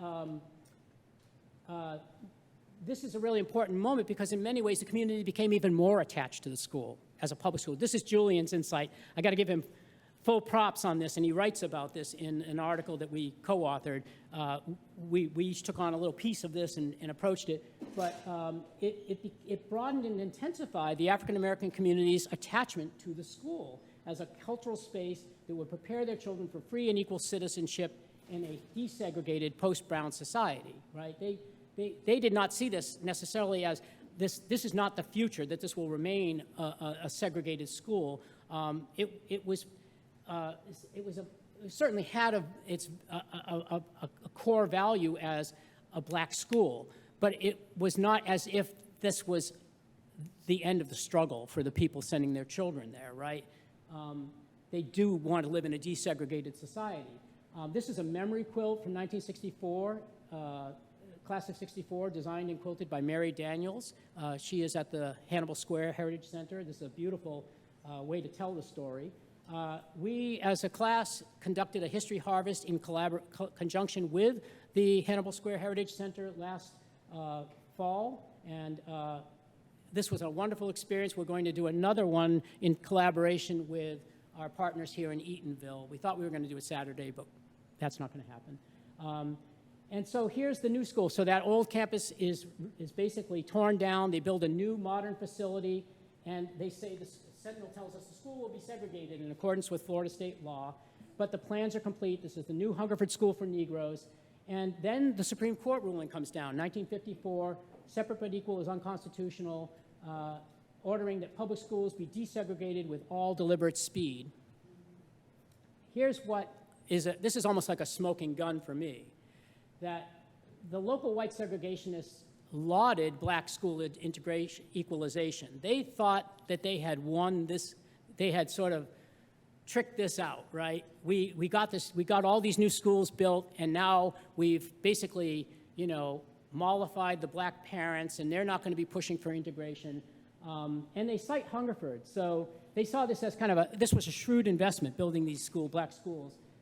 It's a bulwark against parental demands for integration of previously all-white schools.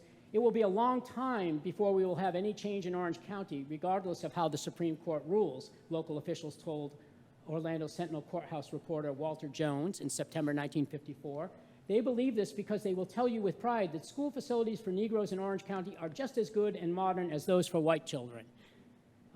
And so the Sentinel reporter cited the recently modernized Hungerford School and a new elementary school for Negroes in Winter Park as prime examples of a county-wide equalization efforts that officials hoped would slow or halt the push for desegregation. So this is, now you're also going to start seeing the selling off of that land. The county sold off the land for I-4, and in fact, the PTA had to fight to get some of the proceeds of that land returned to Hungerford, invested back into Hungerford. So you're going to start to see community, grassroots efforts to protect the interests of the community, because the county does not care. They do not care. They got what they needed out of that property, and they're going to start selling it off. The community says, give it back to us. Bring the proceeds, at least bring the proceeds back. In 1967, the school announced plans to phase out Hungerford High School and replace it with a renamed vocational school. And the Hungerford PTA and alumni protested that name change, and they filed suit to block it. They were willing to go to court over and they were very much attached to that Hungerford name. And in fact, the former principal who was there, Frank Oti, who was the town historian, talks about the change that came with this transformation of Hungerford into a vocational school. And I won't go into that in detail, but it does make a difference. And John can talk about this. He knows. He in an oral history with us, really explained sort of the ongoing connection that people felt to that property even after it had been transformed. But it wasn't the same, obviously. I'm not going to read all this. See, this is no longer can the majority of the town's young people identify themselves as alumni of the historic Hungerford High. So there's a beginning of a fraying of that very personal connection to the school. 1999, the county closed the training school, but the public pressure forced them to reopen it. The historic name was restored, and it became an all-county magnet school. Closed for good in 2009. The process for sale began then. In 2020, the school buildings were demolished, and people who in this room told us what it felt like to watch that happening, people with their phones documenting it. And then 2021, a new effort to sell the property, the remaining 90-plus acres. And for this point, and I'm going to ask, is Desiree here? Yes, Desiree, I'm going to ask you about this because this was a news story at this point. It was in the business pages of the Sentinel, and I know you're going to be joining us up here in a minute, but you have been with the Sentinel for 10 years plus, right? Is that right? I worked at the Sentinel from 2012 to 2016, and then I left for a few years, and I came back in 2020. So at this point in the process of the selling of the land, and I'm going to invite everyone up, but just quickly for this purpose, was this considered a controversial story at this point in 2021, do you think? In 2021, I would say no. I think that as far as from the broader community perspective, I think in Eatonville, there were a lot of opinions on what should happen to the land, of course. But from a broader perspective, the school board had plans to sell the land and develop it. And at this point, there was not a lot of large-scale pushback against the possible development, no. Okay, and what we're going to do, I'm going to ask my colleagues, my friends, and the people who are here to sort of talk about that community reaction. Desiree Stennett from the Orlando Sentinel, John Beacham, a community activist, and Julian Johnson. Julian? Julian's busy. I hope he can join us, but he's also very much involved with everything else that's going on today. So I don't know, Desiree and John, would you like to come up and we'll have a conversation about this? I'll just get through the final sort of 2 slides here.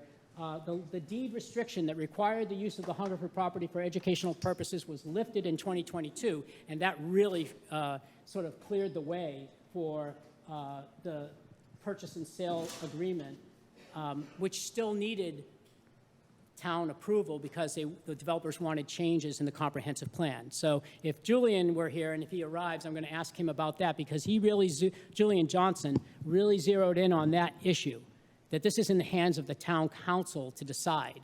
They can ease the way to development or they can make it very more difficult to develop that property. They can't necessarily stop the development, but they have a say in it. And so this is when you start to see, and John will talk about his role in this. He's bringing his LandBack signs. I think he's getting his signs. So you begin to see social media, yard signs, and it really begins with John, one person. Honestly, I'm not saying other people weren't thinking and speaking about it, but the sort of publicly visible campaign begins with his LandBack signs. We'll ask him all about that. And you start to see the news, the local TV news covering it. So here's John explaining it. Eatonville's biggest asset is its land. If you take 100 acres, you take really 300 acres, you possess it, so Eatonville can't build on it. How can Eatonville thrive? How can Eatonville grow? And well, I won't give you all of that. Here's Julian Johnson, also marketing the LandBack T-shirts and signs. And for too long, the descendants of the people who attended that school who have roots in Eatonville have felt voiceless. I want to talk to him about how what he did to mobilize the community to act and to put pressure on the town council.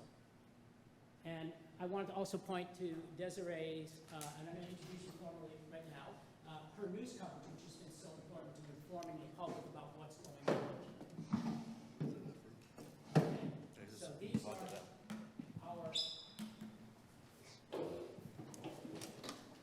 two of our panelists.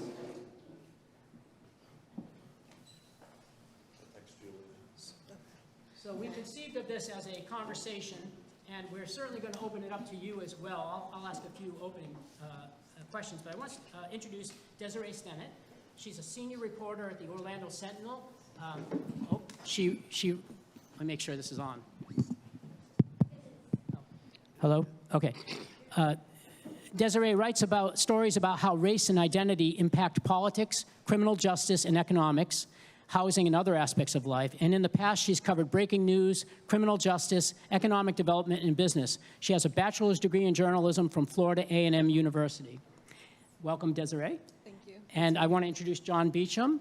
He was born and raised and now serves as a community ambassador in the historical town of Eatonville. He has used walking tours. He's used his Eatonville1887.com website, social media posts, public speaking engagements to raise public awareness of Eatonville's special place in American history, and calling attention to the threat posed by this proposed sale of the Hungerford School property. I'm going to credit you. I believe your grassroots LandBack campaign, which was launched in 2022 with land yard signs and a petition drive, I believe that was sort of made the story visible in a way that attracted media attention. And again, not to say that people weren't thinking and worried and concerned, but that was the first time the media that I could see was paying attention. So let me start, how should I start? I was going to start with Desiree just because to get sort of the idea of, let me see here. No, let's start with a local, John Beacham, and then I'll come back to you, Desiree, if you don't mind. John, you really helped to, well, tell us about your personal relation. Here, this is important. So what's your personal relationship to Eatonville and the Hungerford School? Hello. I was born and raised in historical Eatonville. Eatonville, we have always called home. Eatonville gave us a pace of, even as a child, you really don't know it, but it's like freedom. In Eatonville, we're not cow tongue, so we really speak our mind.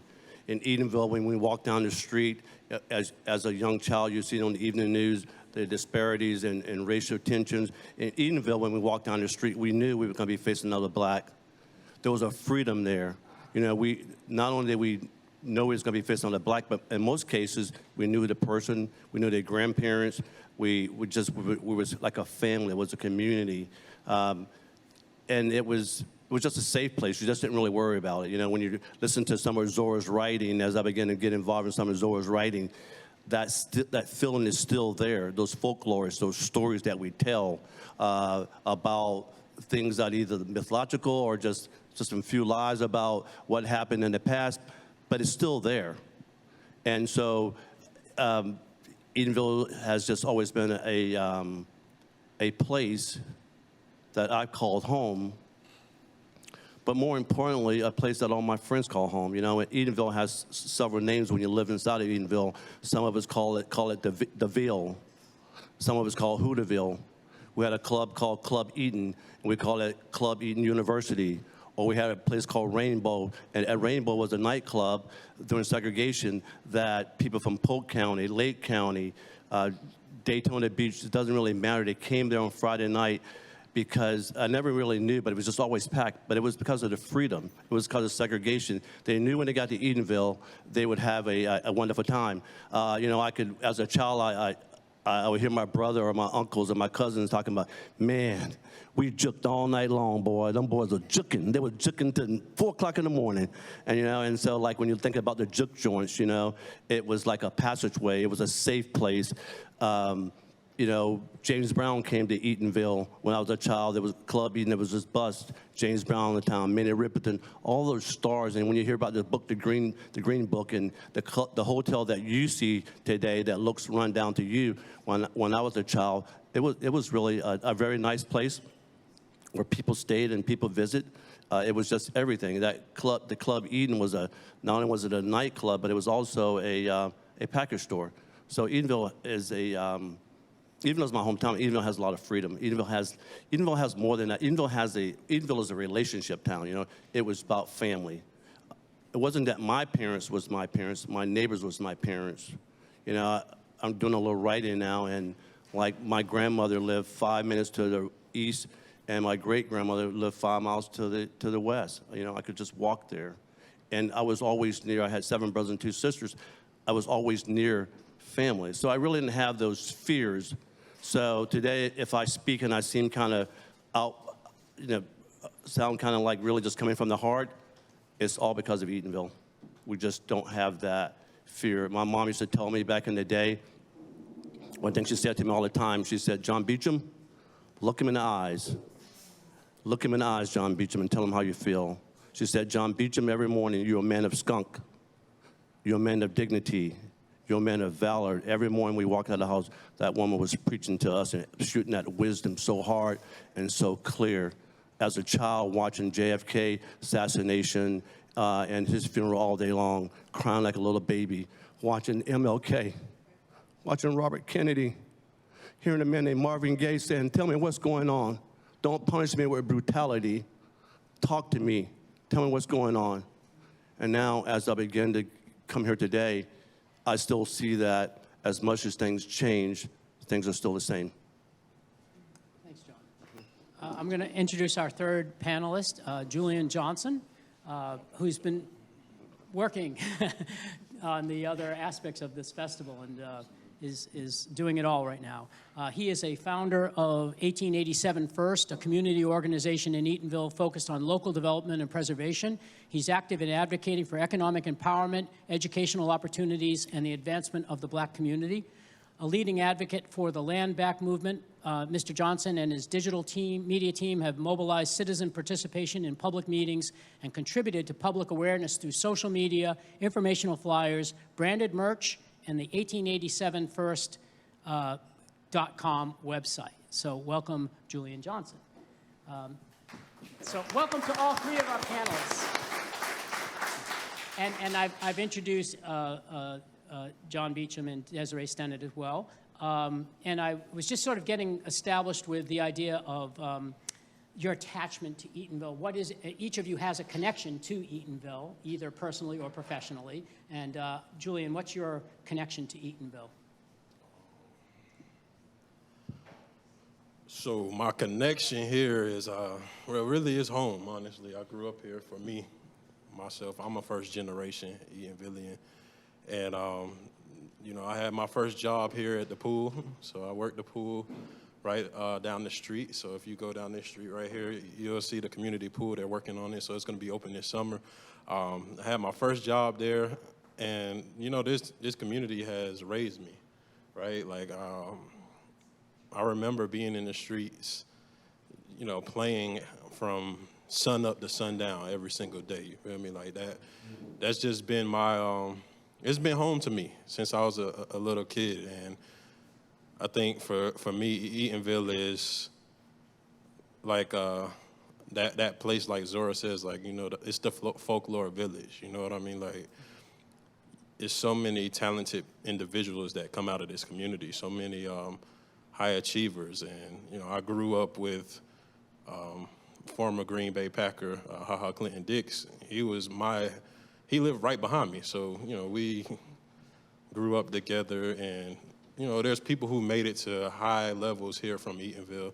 You know, I connected with, you know, people like Mr. Beacham, and we just shared that same love and passion in the midst of this fight for the Hungerford land, and we just united. So I think that deep connection for Eatonville is what really, you know, brought us together. So that's really, you know, my love for the community, really, like, it's home.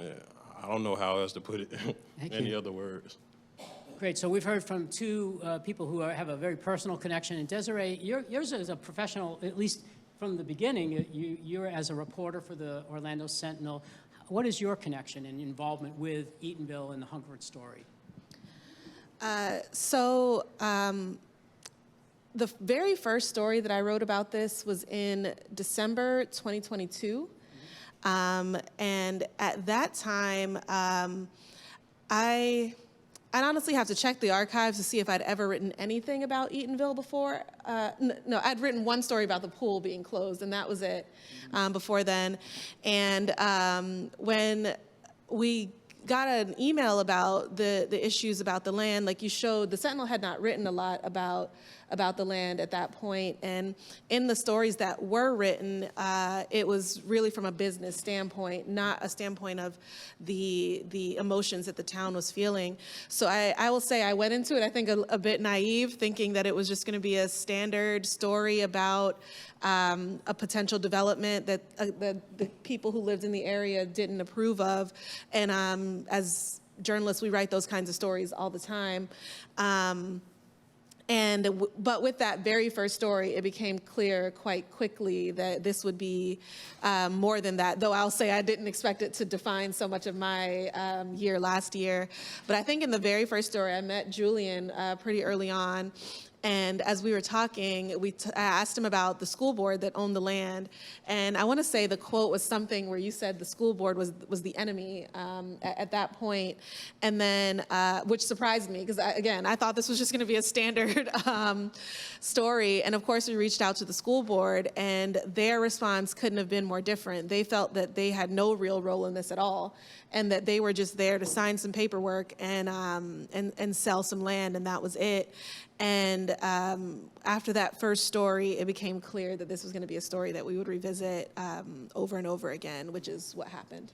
Great. And I'm going to come back to you because I want to ask about one particular story that you did, and it really dug deep. But I want to come back now to John and Julian. John, when did you first become alarmed about the potential sale? When did you first become alarmed about the potential sale and development of the Hungerford property? I think it wasn't in the Sentinel, but it was the public outcry that the land was going to be sold on a certain date.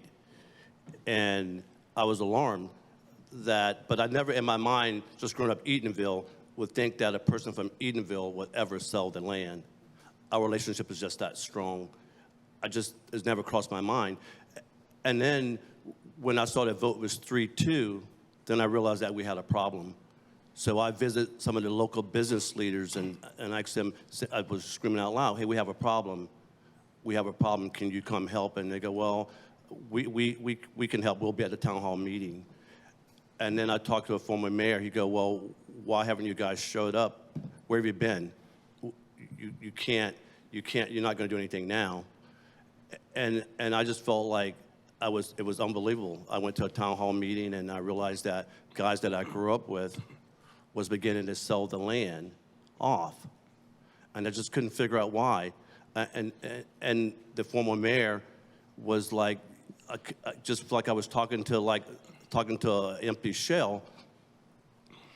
And then I met Julian at that point, and we had a little town hall meeting that he had put together, and we kind of joined hands and said, let's fight this together. So we did a public awareness, but I still couldn't believe it. But I think what I've learned more than anything about that joint venture with Julian in 1887 first, is that a lot of people aren't from Eatonville. They don't have that relationship with the land or that dirt, you know? And so for them, their freedom was to just move along with the flow. But for my freedom, it's been like stand your ground and believe in what you believe in. And so I just dug in deep. I just believe, first of all, I have a biblical worldview. And I got this vision 15 years ago that God had some things he wanted me to do. It was some strange things that I typically don't do. By profession, I'm a landscaper, but it was like speaking engagement, just all kind of community contributor stuff. And it was like, so I started with my brother and another friend. And so for the past 15 years, I've been working on as board of directors for Tourist Bank, the YMCA, all kind of little things, and I'm not even qualified. I mean, like, they just invited me, but vision said, be obedient. And along that way, it's told me that angels will be in my life to help me with my journey. And when Julian and he was an angel in my life, he said he owns a printing company. We could print flyers. We print some flyers that we can show you, some flyers we can't show you. And we went on the canvas. We knocked on doors. We told people, we cried out loud like Paul Revere, hey, Eatonville is about to be overtaken. And the reason why, but also I also served in a place called the Healthy Eatonville Team. It was a CDC study called Achieve. And so we went to Atlanta and we did studying, but there was a particular person that was our captain in Maitland and Eatonville, and she was in all of these angles. She was with the trustees. She made a relationship with Orange County School Board. She made a relationship with the county government. They also helped write Eatonville, change Eatonville bylaws. They helped with that process, right? The comprehensive comprehensive land plan. And now she's working for the developer. And then I began to think like, so this is why, and the same thing she told me, she said, your town is dying, let it go, You don't own 30% of the houses, just let it go. And that was the same thing that some of the leaders were saying too. It was almost like she taught them how to say those things. And at that moment, I realized that this journey that I've been on has prepared me for this journey. And then we dug in and we began to fight back and push back. Julian, do you want to add to that? Could you ask the question? You don't have again? it. Can you ask the question again? Oh, okay. Well, I was just, when did you first become alarmed about the potential sale of that property? Was there like a moment where you just go, oh? Oh, yeah. It was, I ran into it at a planning and zoning board meeting. Randomly, me and my ex-fiance, we were looking to buy a house right here in Eatonville, right? Like, no, it was really, I wanted office space here. I wanted to move my business into town. And I couldn't find anywhere, so we did find a place, potentially we could, try to do something with. It was probably a half an acre lot. And it was like, maybe we could put townhomes on it or something. But then we learned that wasn't possible with the current zoning laws. And we went to a council meeting that dragged along. Then they were like, go to the planning and zoning meeting on Thursday. So the council meeting's on Tuesday. Then Thursday, we went to that planning and zoning meeting, and they ended up pitching this plan, right? That's when I learned about it. And I watched every single person on that board vote yes. It was only one person who asked a lot of questions, but I believe they were under the impression, she was under the impression that there was nothing we can do. Like John Beacham said, like, these people were telling our people in our government that sat on the boards that is nothing you can do. There was word going around that Orange County School Board, they own the land, it's nothing that Eatonville can do about it. But little did they know, we did a little bit of work before we went out and did this. We emailed the school board, and the school board directly told us in the email that the town of Eatonville has the full authority on what goes on that land. But our government, people in our government were telling people, miseducating them that it was nothing they can do. So once you tell somebody that, most of the time they're not going to question the elected official. So that's when I really found out about it, and I was in the meeting, and that is when I actually met Dr. Nathiri in real time. And that's the first time we actually connected, me, her, and another guy, Millard Levette. And we started meeting. We threw community meetings with the mayor. We did the first meeting, that's when I met John at. And from there, it was all to the races. I just utilized my business, digital marketing agency, my resources and skills, and we just went to work. Like, I paid the price, though. I'm not gonna lie. Like, I paid the price, but I knew that this was bigger than me. And I got that reassurance from the community. Like, people tell me, like, hey, even though you may have invested your own resources, but the youth will thank you one day, those little kids. And it's hard to see that sometimes, but I am grateful for it because this community did put a lot into me. Like, I was able to get scholarships from here. The late great May Satan Julian, who was a partner with NY, always in the trenches here in Eatonville fighting for the community. She helped me with scholarships. So it was my duty to pay it forward, to come back into the community and pay it forward, like utilize my skills. What can I do to make this community better? And that kind of just fell in my lap. Like, I didn't plan on being in this fight at all. It wasn't a planned thing like, okay, let's go attack this. It just fell in my lap, and I knew something had to be done. And that's how I got involved. Can you say something about, I think both of you, speaking out, the cost involved in speaking out? Oh, yeah. Yeah, do you want to follow up on that comment? You paid the price? Absolutely. Like, I'm paying for it now. I'm going to tell you that. Like, John Beacham spent thousands on yard signs. Look at those yard signs. He spent thousands on those. And he did a LandBack initiative there where we got local media. We planned one morning just to go out on the main street at the busiest intersection in Eatonville and put those signs out. I went live and everybody, started seeing what was going on. And it made a statement, an impactful statement, because it's just something as simple as LandBack, right? Now people were getting out their car and stopping just to scan the code to see what was going on. And we saw, certain people coming to pick the signs up, right? Trying to stop the flow. But, these are the things that we did have to do. We had to pay the cost financially and also with relationships, because there's certain people who are against us in our community that don't agree with what we believe in. So there's, relationships we had to pay for as well. You singled, John. Let me ask you John, what Julian said. And I think the biggest ingredient that Julian and I had together is that we know the story, right? We never believed that it was Orange County School Board's property. What we believe, it was a land grab in the 1930s. Because you've got to realize, Eatonville was established 2 decades after slavery. Those poor people couldn't hardly read or write. When you begin to know the story and look at all the deed restrictions that Lewis and Lawrence put on all these properties, and I asked myself, why? Why did he put the trustee? Why did he put deed restrictions on this land that you could only sell to another black? Why did he do that? And I talked to my financial advisor one day, and he said, because he simply wanted to protect them from their grave. Because he knew that choice land that they that sold to the people in Eatonville, that one day there will be a person come in the form of an angel, and they would take the land from Eatonville. He was trying to protect them. And that's what happened. We believe that in the 1930s, as Dr. French had just mentioned, in the 1930s, there was a war. There was Miami boom was going on. The bubble was about to happen, the Great Recession. And OCPS had made a plan that it was going to, that's the land they wanted, right? They had worked and served in the school. And so they did a thing called quiet title, meaning that it's kind of like eminent domain. They'd taken possession of this land.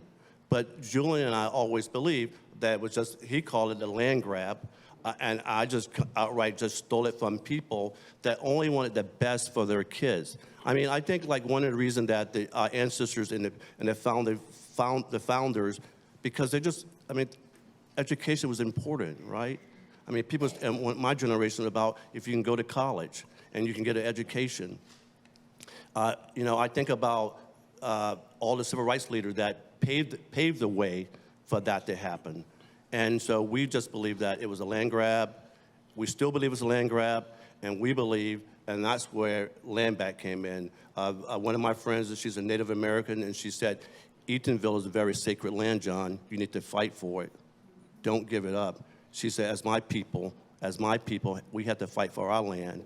And her son goes to Stanford College, and they did a LandBack campaign.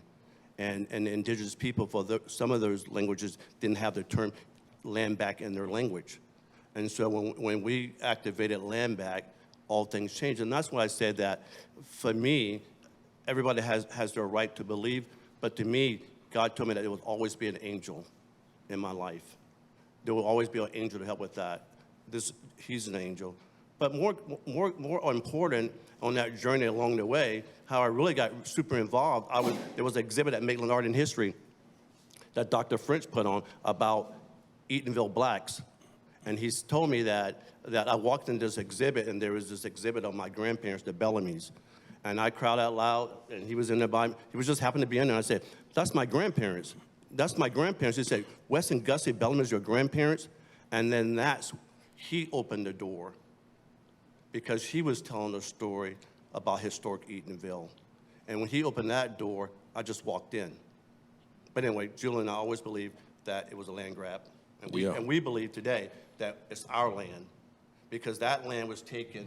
Not only was there 100 acres, the Hungerford property is only a part of it, there was 300 acres.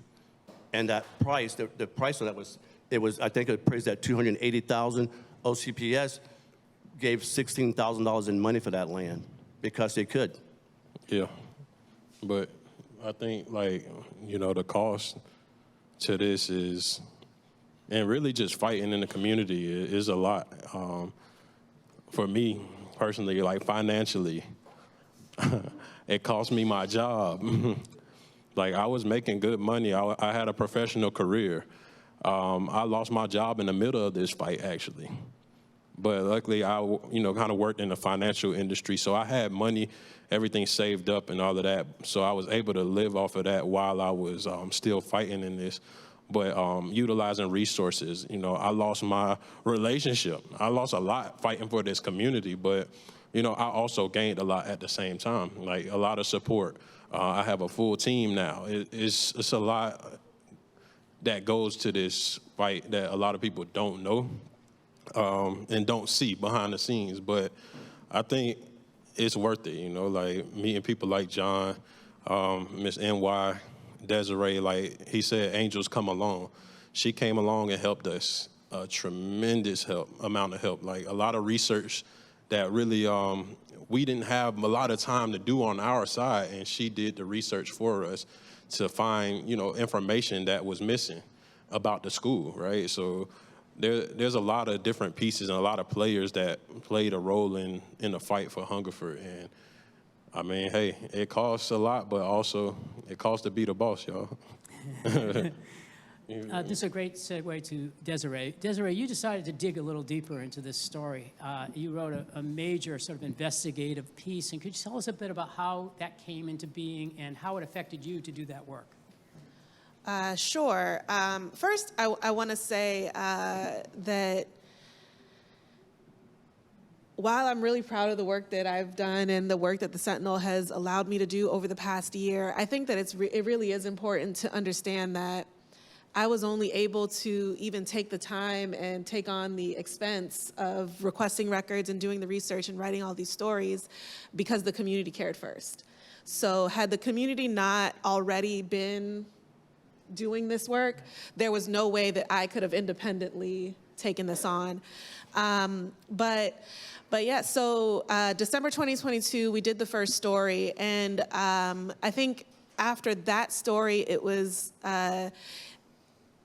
immediately clear that there was more to this that we would need to pursue and understand.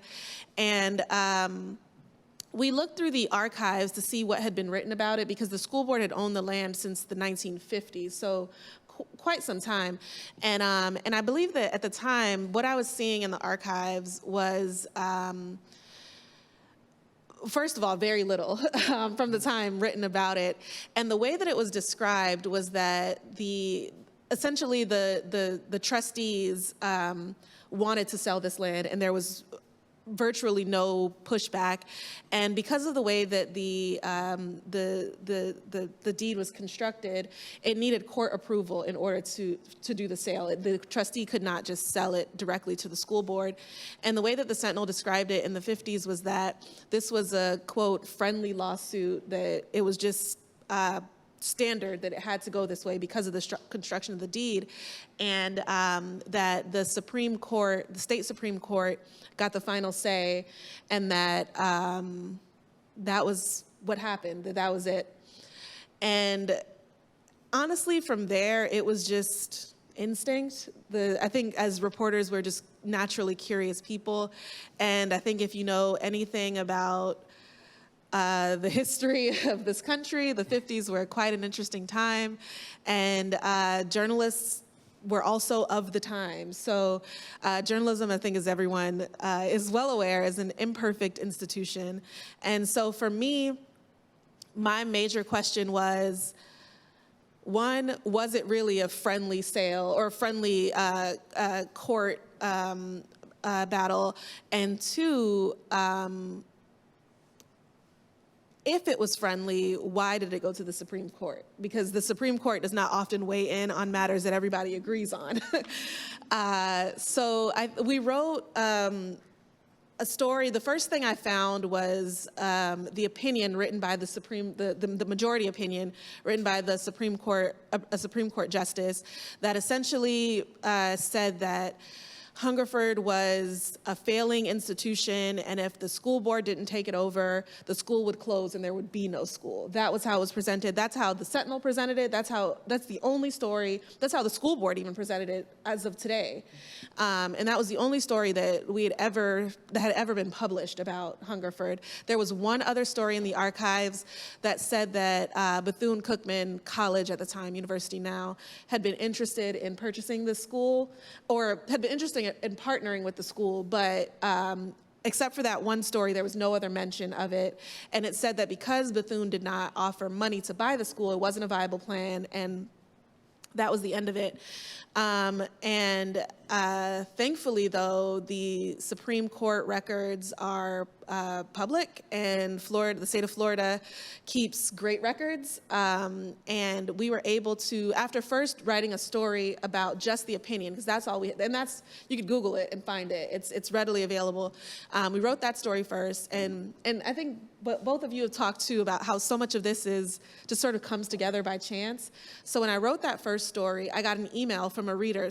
I couldn't tell you that person's name now. I've never spoken to them before, haven't spoken to them since, that said, by the way, that Supreme Court justice that wrote the opinion that sold the school to the school board for far less than it was worth was a segregationist. I didn't know much about this person. Again, I just Googled him, and the official bio on the Supreme Court's website today says that he's a segregationist, and it's like a list of all the racist things he supported in the 50s and before. And from there, we requested the documents from the state archives. They got it to us within a couple days. It was quick. And it was several hundred pages of documents, and we learned that the idea that the school was failing wasn't entirely true. We learned that the idea that this was a friendly suit and there was no pushback was not true. Mary McLeod Bethune herself had pushed back. The Hungerford heir, Constance Hungerford, or Constance Spensky, had petitioned the courts to not sell the school. There was a coalition of professors and teachers from, I believe, Orange County, from Maitland, all kinds of people, including a Nobel Prize winner, had tried to stop the sale, and the school board kind of plowed forward. The trustees, who were all court appointed, all plowed forward, and in a matter of, I think it took 4 meetings. I'm going off memory from a story I wrote in February of last year. But it took a few weeks, maybe 2 months max, for this to work out. And I believe it was 4 meetings across that time. And the land was sold. And I want to say, if I'm remembering correctly, the appraisal was that it was worth about $220,000, the 300 acres at the time, which was in the 50s. And the school board bought it for somewhere between $16,000 and $17,000.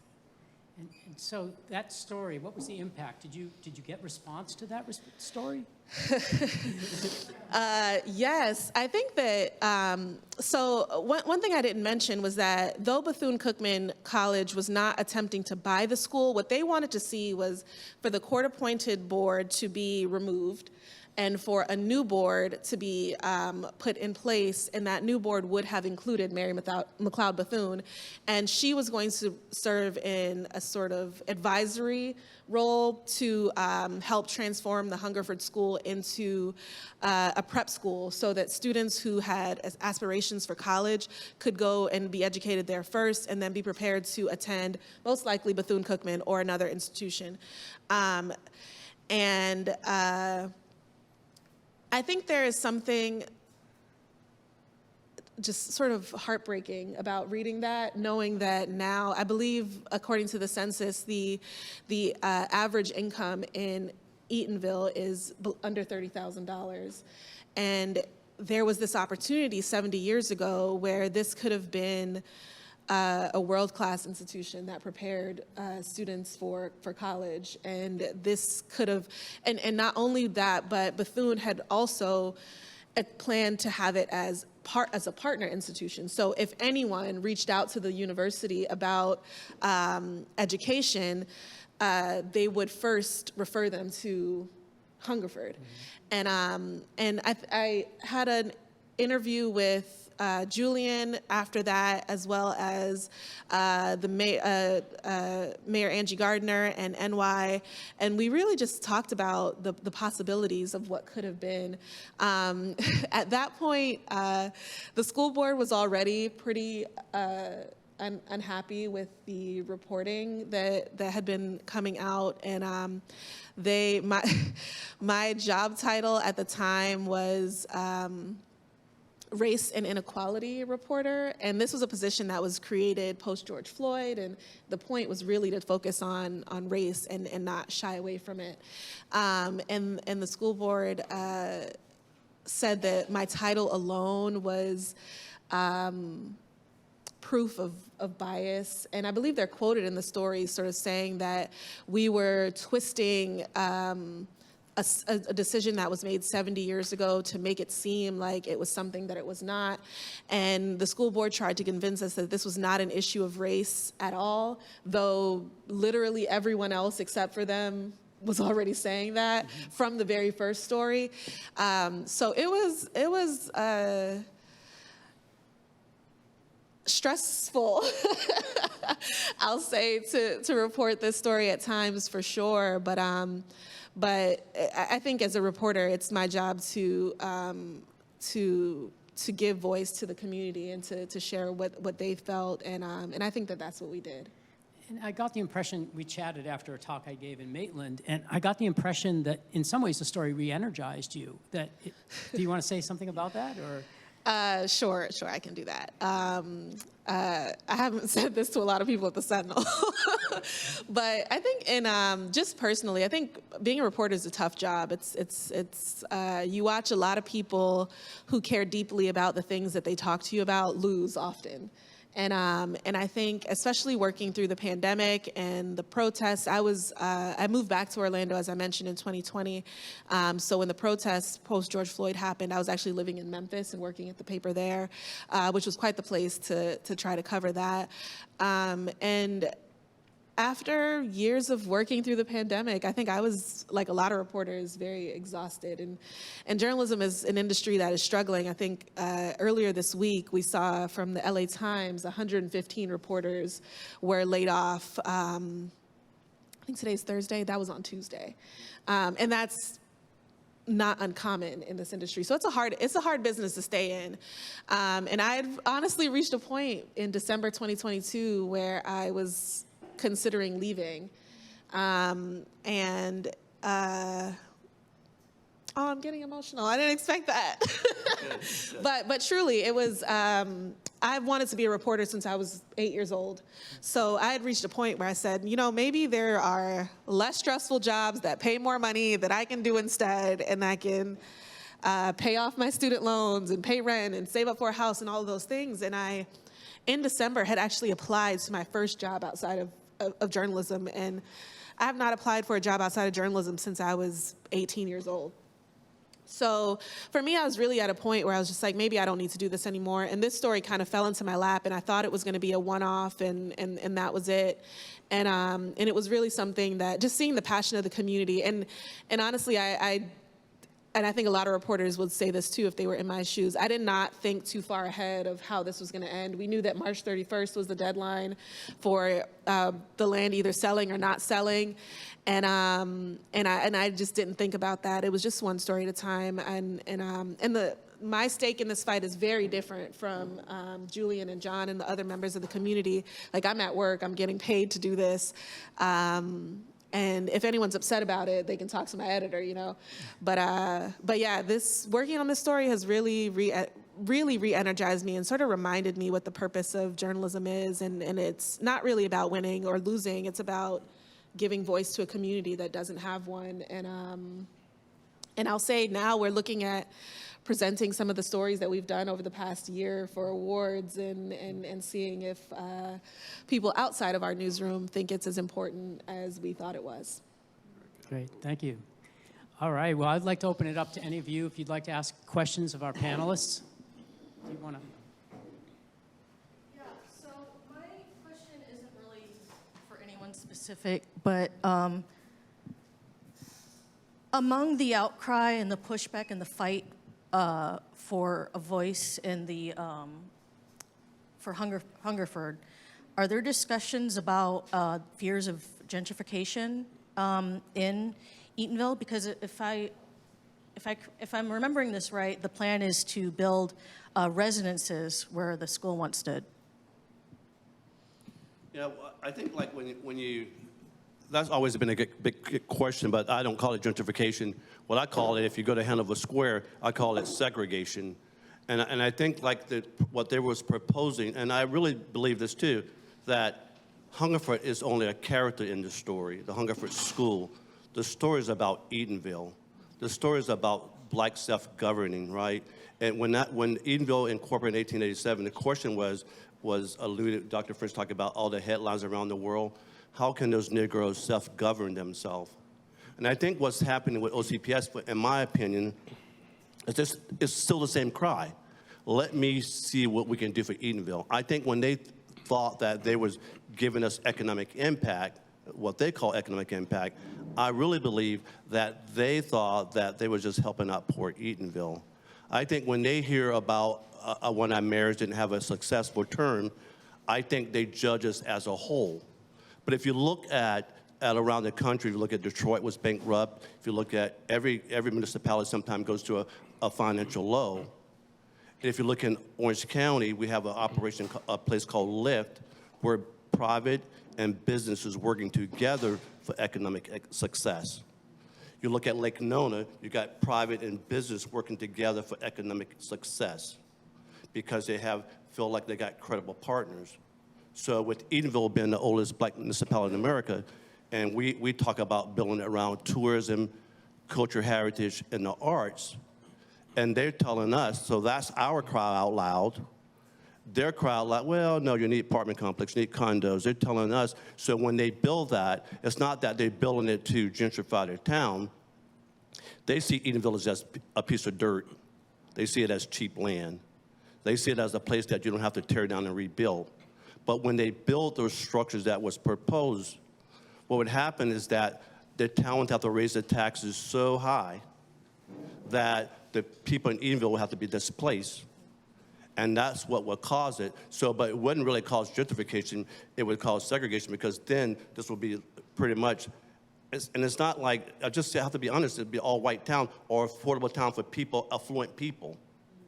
And so that pushes the people of Eatonville out because of the development that they want to put in. We thought that we had a proposal for what type of development that we wanted to see.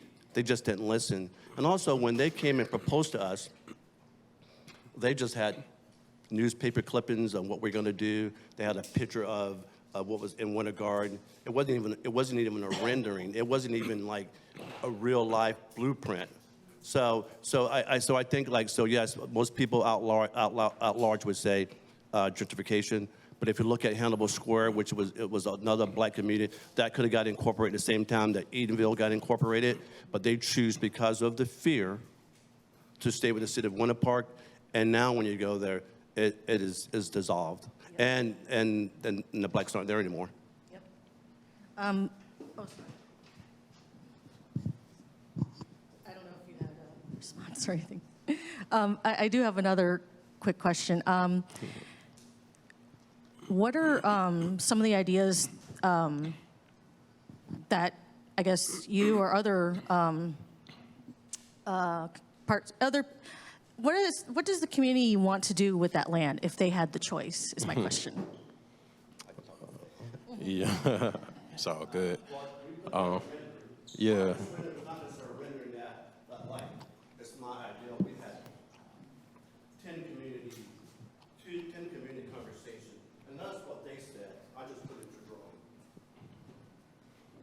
And we believe that type of thing with the PEC, with the Zora University and having a building around culture, heritage, tourism, and the arts, we believe that some of those things that we proposed on that site will, and with the new school, right?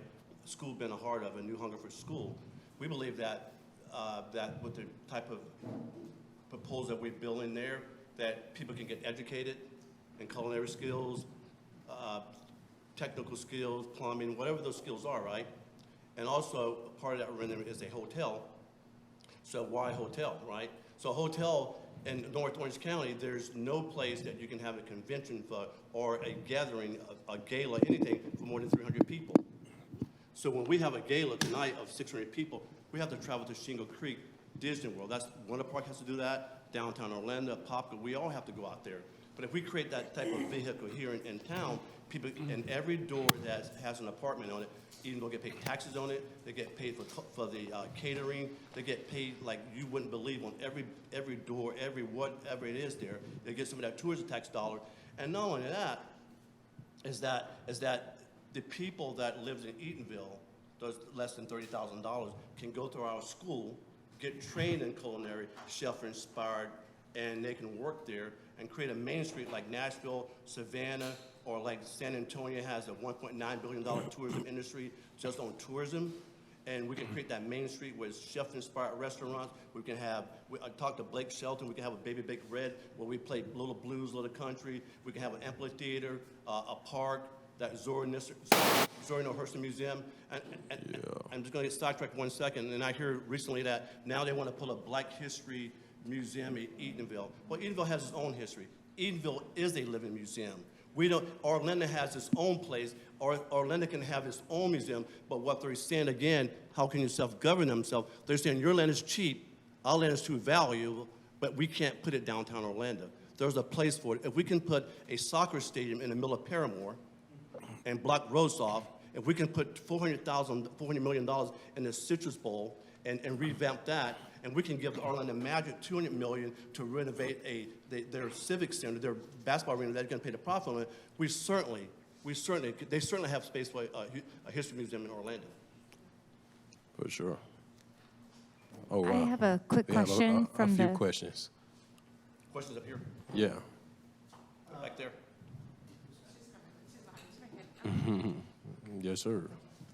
I'm curious if there's a interest, or maybe the right word is a stomach, for eventually creating a regulatory overlay like a CRA or even an historic preservation district Okay. that has oversight that would be able to prevent that Yeah. kind of thing from happening.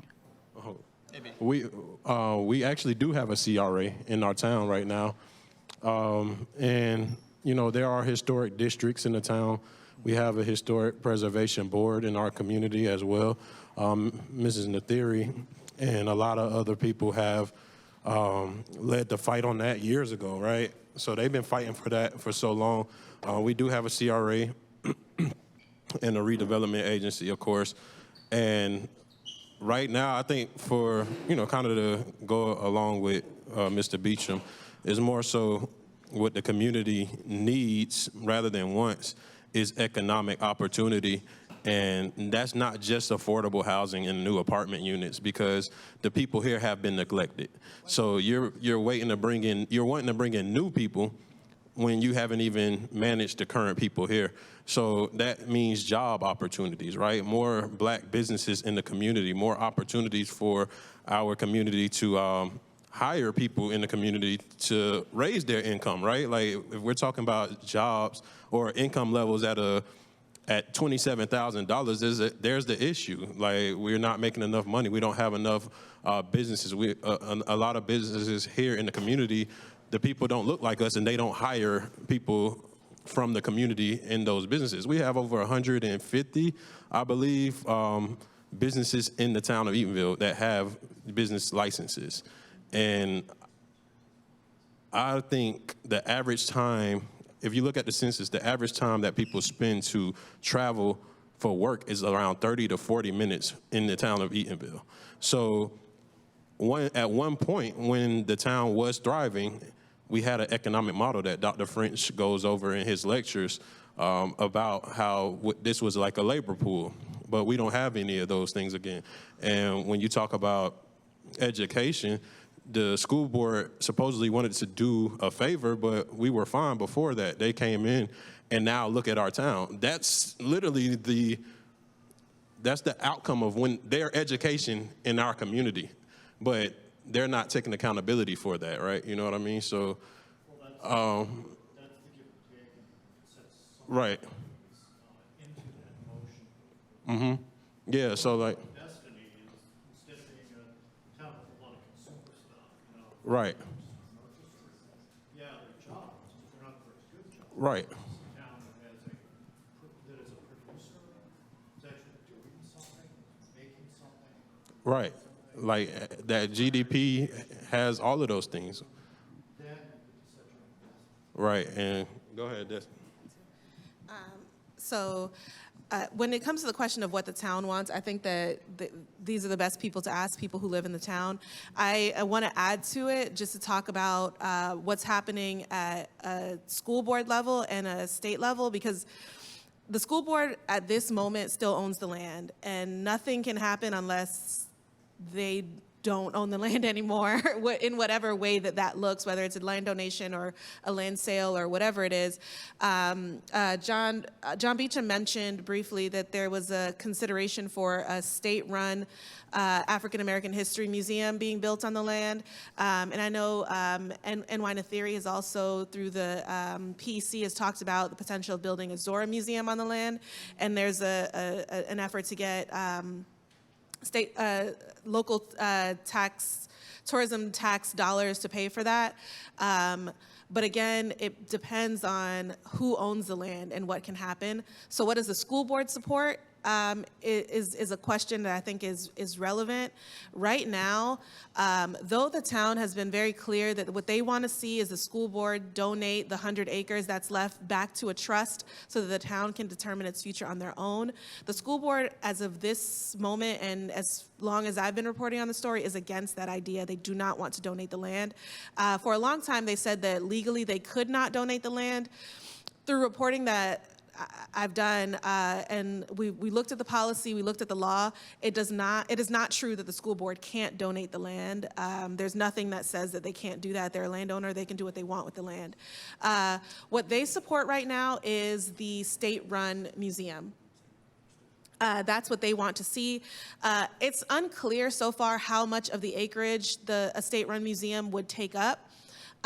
Senator Geraldine Thompson is the head of the group that's been assigned to make some decisions about a state-run museum. Geraldine Thompson is quite familiar with this fight and is aware of what residents have been fighting for the past year plus, and is concerned about land ownership as well.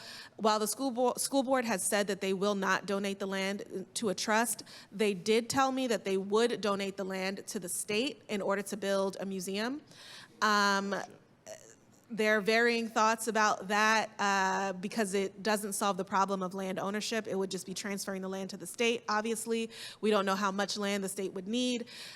Geraldine Thompson has acknowledged that Eatonville, because of its rich Black history, would be a wonderful location for a state-run African American History Museum, but there's many other states, Miami, Sarasota, Daytona Beach, up in the northern Florida area. There's a lot of states vying for this museum, so we don't know yet where it's gonna go.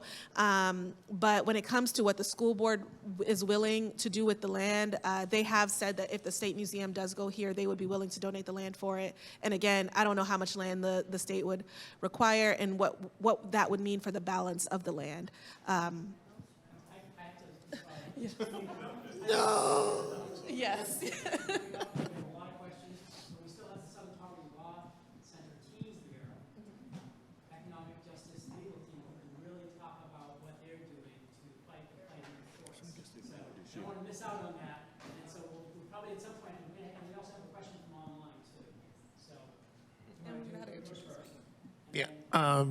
My question sort of goes to what you just sort of talked about, because obviously the story here is of grassroots community activism, and it, at some level driving a kind of public dialogue that's been very transformative in sort of thinking about the land. But I'm also struck, as always, about the relationship of the city of Eatonville as an actor or being acted upon in this conversation. And I know from sort of observing over time that narrative has changed drastically in terms of the story of the property. And so from your perspective, how is the city of Eatonville right now as an actor? Like, there is a mayor, there's a town council, they're sort of in the middle of this in a very real way. And I'm curious, from your perspective, how are they doing? As citizens with elected officials, how do you feel that they're doing? As in regards to the school Yeah, in land, or regards to just this whole process, in general? Yeah, in regards to this process. Yeah, in the process of it, in my honest opinion, not enough. But that's just me, right? I'm a bit more aggressive, in my approach, and I would love to see our people to be able to get the land, right? Like the people of Eatonville. As you see, they want to transfer it to keep it in the government's hands, and there has been stakeholder meetings in the community where we bring up this topic a lot. I ask about what's going on with the school board. They did speak about the museum. They went up and pitched, I think about 2 weeks ago. They pitched that to the task force and everything. So they were saying they will put it on. They had a little rendering that they will put it on the corner of Kennedy and Wildmore with a hotel next to it and parking garage. So they weren't speaking on donating the entire piece, but that corner for sure, kind of next to Host Dime, and that front corner there for the museum and the hotel and parking garage. But the government, they're doing what they can do, right? There's just so many other problems that they have been trying to catch up and solve, to where they haven't been able to give this 100% of their efforts. But for me, it's land. Like, why would you not go after that? That's the biggest resource. There's one thing you can't get more of, right, is land. And that's the impetus of all economic opportunity right there. And if you grab that, then, it's all to the races, you feel me? So I think the town, of course, you can always criticize, but they can do better, but they are doing what they can do right now. Just a quick tidbit on that is that, and then I shut up Dr. French, is that they're under the belief that OCPS own the land, and rightfully so with the titles, yes. But what we believe a little bit different. And so what our grassroots effort is going to do is we believe that there will, through our storytelling and to our community contributor activists, that there will be an angel appear. And that seems kind of risky because it's a faith thing, but it all starts with the story, right? And so we're out telling the story. We have great community partners across Orange County that are stepping into it too. But they just believe that Orange County School Board owns the land, and so they've been frozen. And so that's why what stimulated Julian and I to get out ahead of them and bring public awareness to it. And we've been getting a great opportunity. So the town government is working itself out. And then the last thing is that on the other 200 acres that it's not, Eatonville is not deprived because of that, but the other 200 acres that they sold off, those was our shopping centers, those were our subdivisions, that was our economic hub, and they sold off to DOT. And if you go beyond I-4 this way, and all that land, everything you see of it has been dictated by Orange County Public School Board. And so the town has been okey-doked on that. So we're focusing on that land, and we're going to get it back. And that land, the revenue from selling that, the city never saw. Well, no, never seen it. Yeah. Never seen it at all. Yeah. All right, question from the webinar. It is very interesting the ways that we can connect Hungerford's financial issues and eventual lack of Black representation among trustees to the disparities we see with Black schools and students today. In what ways do you think we can spread this history to a larger audience and promote community mobilization? There's another part. What tactics have you guys found the most useful in spreading this history and spreading the news about the land being sold? And what would you say would be the most useful for other communities dealing with similar issues? Well, what we do is we do a story. We like to tell the story of historic Maitland and Eatonville. So when we do a walk-in tour, Dr. Scott French and I, we start at Lake Lily because Lake Lily in the 1800s was known as St. John's Hole. And that little, Zora writes, is a little round pond off of US 1792, no round in a silver dollar, where you can find the colored women washing their clothes while the men go off to work. And so we start storytelling there, and we do a walk-in tour through Eatonville, point out the land sites. We go by the Zora Museum. We go to the Hungerford property.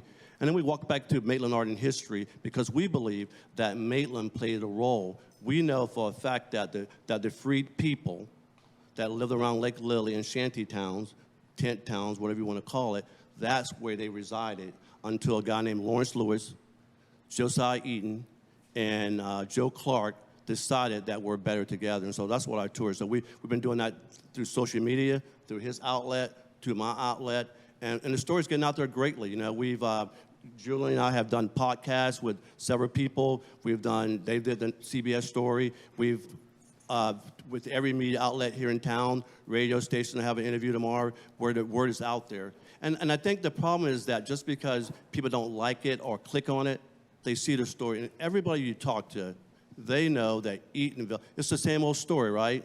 It's the same old story that the haves are taking advantage of a disadvantage, and they want you to believe that those people in Eatonville can't self-govern themselves, and they intentionally has a plan for that land, no matter what so our job is to do storytelling. We're doing it through storytelling. Yeah. And that's how this is B. Hadler. She's one of the heirs of the Hungerford property, so her E.C. Hungerford and her grandfather was Robert Hungerford, and she found out through storytelling. And she was living in Iowa? Where were we? Huh? Oregon, way out in Oregon. So so the word is traveling far. Yeah, mobilizing, just to add on, mobilizing in the community and more so, you know, social media campaign strategies to connect to a younger audience, of course. But what really helped, I believe, on this level was it wasn't just social media posting, it was more so community engagement. Yes. And that was the biggest thing, right? That gained the people's trust. When you came to their door and told them what was going on, and they're like, oh, nobody told me about this. That was everybody's response. I had no clue. Oh, I thought when they tore a school down, they was gonna build another one. That's what, when people tear things down, they usually rebuild it. But that wasn't the case here, so it was more so the education, the community engagement, social media. I think all of those really help, you know, mobilize and get people's ears, and then also the resources that came from that and relationships from the Southern Poverty Law Center to, you know, with NY with all of her relationships and John and then the relationships that I had and just the people in the community. It just more so showed that, okay, we could actually do something together. Like, we had this room here, we probably had over 100 people in this room. On that night, the town council had to make a decision on what they were going to do, and we flipped those council members. What did we do? Flipped them. 4-1 vote. And that was just through community engagement, like getting in the mud and really like talking to people, engaging with them day by day. Thank you.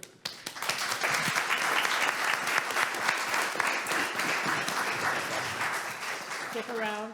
We have the final session is with the Southern Poverty Law Center Economic Justice team. We have several representatives here, and they're going to update you on the lawsuit. So come on up, and we have with us Melissa Williams, Senior Staff Attorney with the Economic Justice team. Ellen Degnan, also a Senior Staff Attorney with the Economic Justice team. Jamie Rush as well. And she is also a Senior Staff Attorney. We have a high-powered team with us from the Economic Justice team. And Kirsten Anderson, Deputy Legal Director of the Economic Justice team. So thank you so much for joining us. I think this is a great way to wrap this up, and they can answer questions, and they can stick around. Our program is at 4:30, but if you still have questions, you can meet with them afterward, and the floor is yours.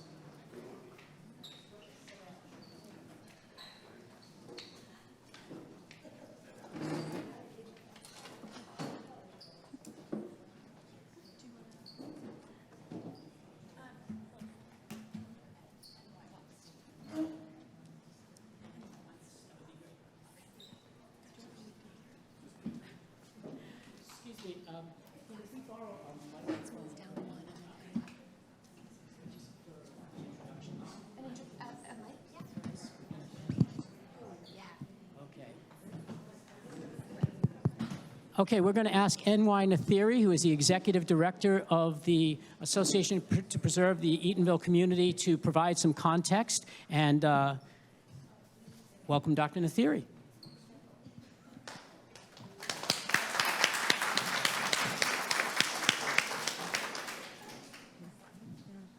Good afternoon. You good? All righty. If it's more comfortable, I can do that. Let me do that then.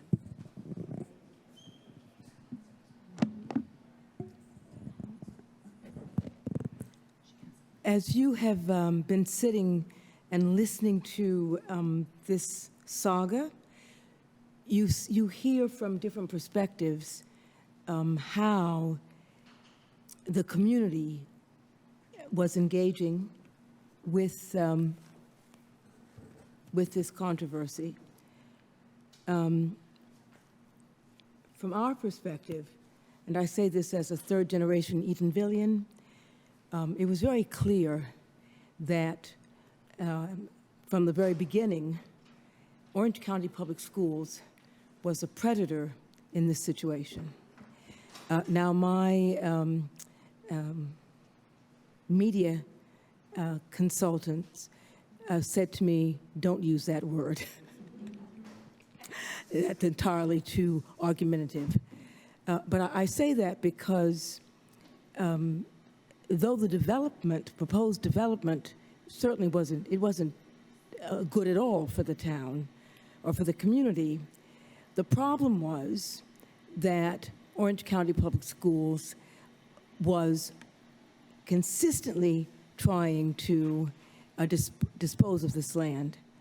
And I say that as a person who over 30 years observed, about every 10 years there was a scheme. And I say scheme because that's exactly what it was. Each time there was something. I also speak in this way because my mother, the late Ella Augusta Johnson Dinkins, was really representative of the kind of passion, that's the word that we use now, in terms of the commitment to the Hungerford School. There is no doubt that the Hungerford School represents, for the people of Eatonville, the kind of, it's at the essence. Because of the dysfunction, and here I'm speaking now not politically about any one administration, not any one mayor, but there has been probably about 40 to 45 years of what I'd call community dysfunction in the political process in Eatonville that was discouraging, or that discouraged people becoming involved.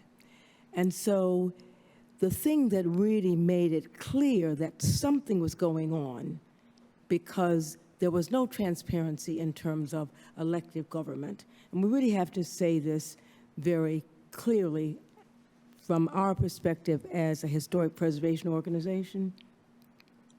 When there is no welcoming of community involvement or engagement, and you don't know what's going on, I mean, really, you just don't know. But when the buildings were torn down, oh, that was the way, something was going on. Something was definitely going on. Then there was a situation of people wondered, has the land already been bought? Has it already been sold? Nothing. I would say as an informed observer that I think that the previous administration, the previous mayor, the former mayor is in fact the former mayor, because the street people, the street wisdom were being sold out. Okay, now but that's exactly what happened in terms of the perspective. What gave agency to having the community become involved was Mayor Angie Gardner's willingness to hold community meetings. When she said, because she was one of the two people that voted against the first reading. When she said, I want to hear from the community. And when our organization, and remember we're 501c3 and we cannot be engaged in partisan politics, but we can enable the process. When she said we want to hold community meetings, our organization said, then we will provide the support to do that. However, nothing really could have happened the way that it did if it had not been for specifically Julian Johnson and Millard Levette, because I work at a certain level. Basically I'm behind the desk, or I'm trying to do. Those two men they were on the street, and they were able to spread the word. All right. And so the first meeting, I think, happened in, was it September, late September? And we were at the Excellence Without Excuse Community Computer Arts Lab. That was a small meeting. Okay. The second meeting, more people came. And here I'm going to be not sexist, but I'm going to be specific. The men started coming, and the men of substance started coming. And that in Eatonville, that means the men who have jobs, the men who are older, they started coming. And the third meeting, they came and more people came, right? By this time, a person who was embraced and taken as a part of the community, Kirsten Anderson, had been driving. She is housed in at the University of Florida in Gainesville. She'd just be coming down, just like it's about a 90-minute ride. She'd just be coming down, just like it was walking out the door. Okay, how she came was through an intervention on behalf of colleagues at the University of North Carolina, Chapel Hill, because for us at PEC, this was clearly an economic justice issue. And why do I say that? At the Zora Festival, the 35th annual Zora Festival, because we had spent 3 decades trying to build the case for economic development through cultural heritage tourism. And for at least 32 of those years, we were holding our event where tens of thousands of people were showing up on the campus of the Hungerford School. And all of a sudden, we don't have access to that campus. No, there wasn't going to be, as you say, there weren't going to be no economic development for us as a cultural heritage tourism. And so, frankly, I wrote a letter asking, and I'm now having Brian Gimza, who had been on faculty at the University of North Carolina, Chapel Hill, if he thought that we could make case history by getting this issue in the federal courts, all right? Because frankly, I didn't have much confidence in what might happen in district court in Orange County, because 35 years earlier, our organization had fought Orange County government as it wanted to 5-lane the 2-lane road that runs through Eatonville. So we had been there, done that, all right? And it took us 20 years, but we were successful. We actually won our case. The Southern Poverty Law Center, when Julian Johnson talks about what he lost financially and what he lost, the only reason that we are here today at this situation in the case is because the Southern Poverty Law Center took this case on. That is the only reason. Because even though 35 years ago we had beat Orange County government, and government at the local level, we were able to do that because we had the facts were with us, and we could be effective in a local setting. But things have changed over time, and there's no way that we could get the bandwidth. We just didn't have the capacity. We just would not have the capacity to be able to literally to make the case. And so the Southern Poverty Law Center allowed us, through the court of public opinion, to get on CBS News Sunday morning. And that is only because it really doesn't matter if you can't get the attention, the cause is not, you just can't get that done. Before I leave the podium, I also want to acknowledge, for those of you who are scholars in the room or who follow this kind of thing, the Southern Poverty Law Center has been an ideal, and continues to be an ideal partner. Because sometimes when national institutions, and Rhea Posey is shaking her head, when the national people come in and they helicopter in on you, they take over. They don't mean to, but they do. They just sort of, they've come to help, they've come to the rescue. You are now rescued, so get out of the way so they can do their work. And that has not been the case.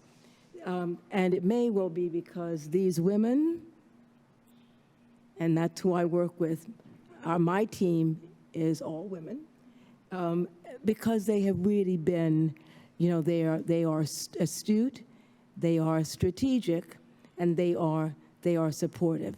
So that's the context of where we are now.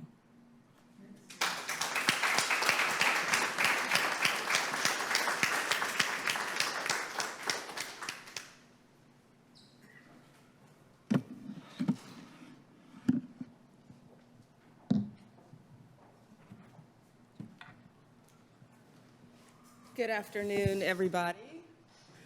I know we're at the end of the day, and so we'll try and bring it up a couple notches and keep you guys engaged.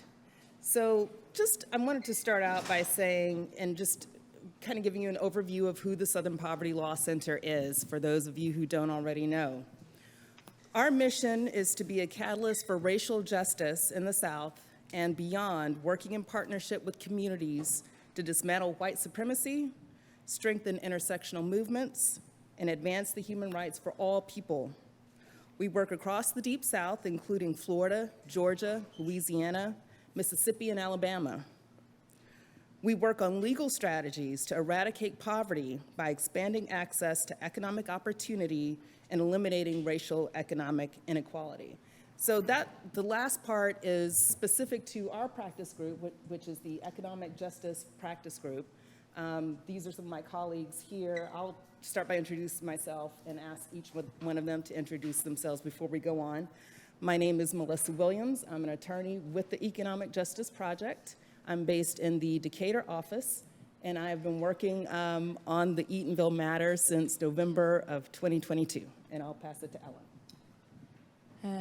Is this? Oh, yep, it's on. Hi, everyone. My name is Ellen Degnan. I am pretty much the same as Melissa, also a senior staff attorney, but I was based for most of my time at SPLC in Montgomery, Alabama, and I actually recently moved to Oregon to be closer to my family, but try to come back quite frequently. So yes, my name's Ellen, and I'll pass it along. Thank you, Ellen. My name is Jamie Rush. I am also a senior staff attorney with the Southern Poverty Law Center's Economic Justice Project. Like Melissa, I'm based in Atlanta and have been on this Eatonville matter pretty much from the beginning when our fearless leader asked for volunteers. And I will pass it to our fearless leader. Hi, everyone. My name is Kirsten Anderson. I'm the Deputy Legal Director at the Southern Poverty Law Center for Economic Justice.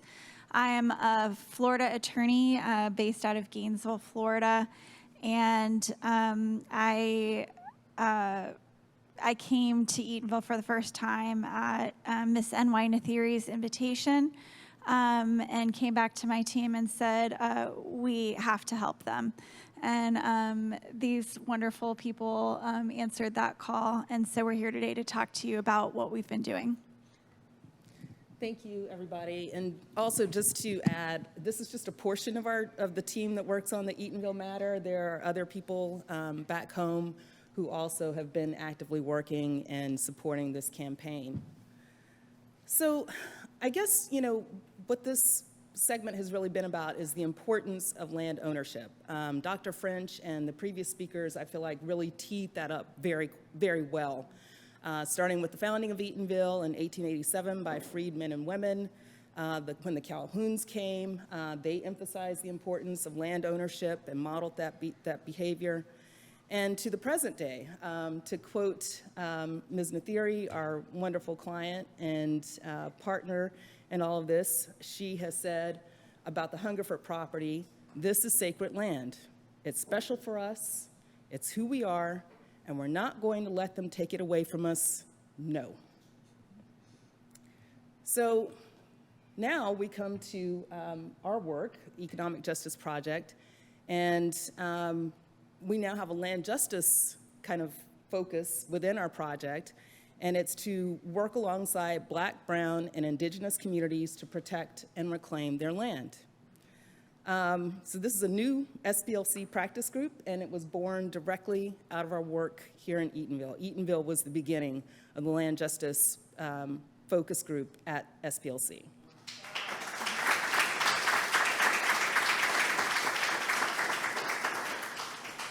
Thank you. Thank you. So how do we get here? I think Ms. Nathiri already did a great job of kind of explaining how she called up the SPLC and got us involved. As she said, in fall of 2022, PEC and other partners here were already working on the Hungerford property issue. They reached out to SPLC, PEC reached out to SPLC for legal representation and other advocacy, including communications and policy. Kirsten mentioned, and one of my other colleagues also mentioned, we volunteered for this job. And so I was getting ready for this, and I was going back through my emails. I'm like, well, when did I start working on this project? When did I find out about it? So there's an email from Kirsten Anderson, our fearless leader, dated September 14th, 2022, and it was to our entire EJP group. And it says, "I went to a community meeting yesterday and had a lovely tour of the community, meaning Eatonville, and its history. It's an extraordinary story, and I came away with a sense of urgency about the need to do what is in our power to help this community to preserve this land for development on their own terms." Sorry, I'm emotional about this. The way they established the town in the first place against all odds. So we were off to the races. Bunch of volunteers. This is probably one of our largest case teams within our practice group. And everyone was just so excited. This is Zora Neale Hurston's hometown. This is one of the first Black municipalities in the country, and certainly one of the last few remaining. So I think NY and others talked about the council vote. So on September 20th, 2022, the town council voted 3-2 in favor of land use changes to facilitate the sale of the Hungerford property to a developer for construction of a mixed-use development. The passage of so in Florida, it takes 2 votes in order to change the comprehensive plan. And so the first vote had already passed, and it seemed like the second vote that was necessary by the council was all but assured, that this was a done deal. I think someone said it earlier, this was basically a fait accompli. This was a done deal. No one thought that this was, going to be stopped. As Ms. Nathiri mentioned, through September through November, She and Mayor Gardner hosted a series of community meetings. We went to, some of our team came to some of those meetings and continue to educate and activate the community around the proposed sale and development of the Hungerford property. And then this is about when SPLC got to work. And we started by using our communications team while we investigated possible claims, getting a better sense of the facts, et cetera. So we deployed our communications team first. November 18th, 2022, our editorial department ran the first story about the Eatonville fight on the SPLC website. And then, as Ms. Nathiri mentioned, our media team got busy.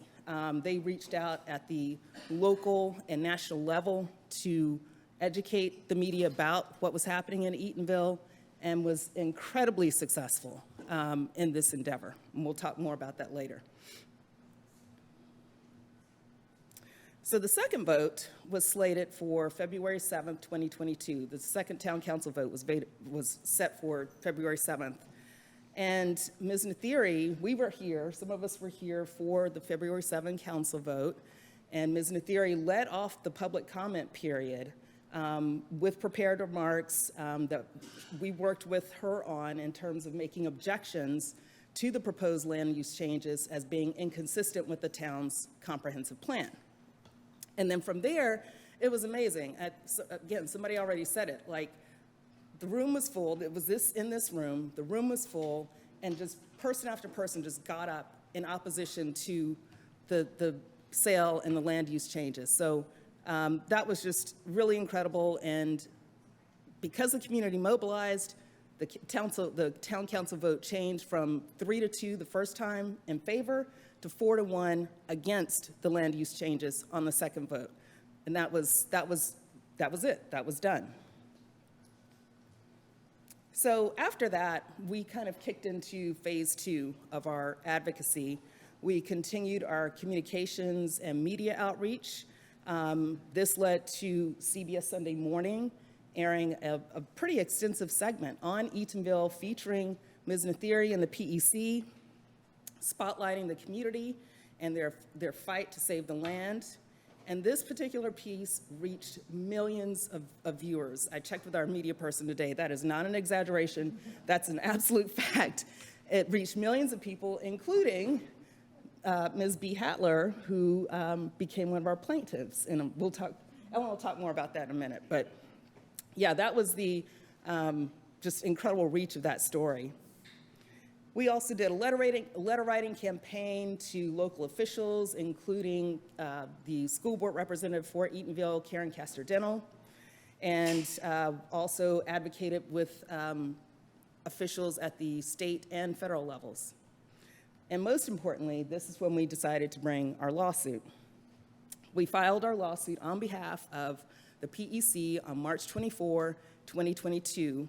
At that point, PEC was the only plaintiff in the suit, and we brought 2 claims, and my colleagues will speak more on these later, but one claim was about this deed restriction that Dr. French mentioned earlier that came with the land, and ostensibly the deed restriction had been lifted at some point, and so it's not entirely clear, and that's one of the things that we're seeking clarity around is whether or not that deed restriction still runs with the Hungerford property. Obviously, we're arguing that it does. And we'll talk more about that later. That it wasn't properly lifted, excuse me.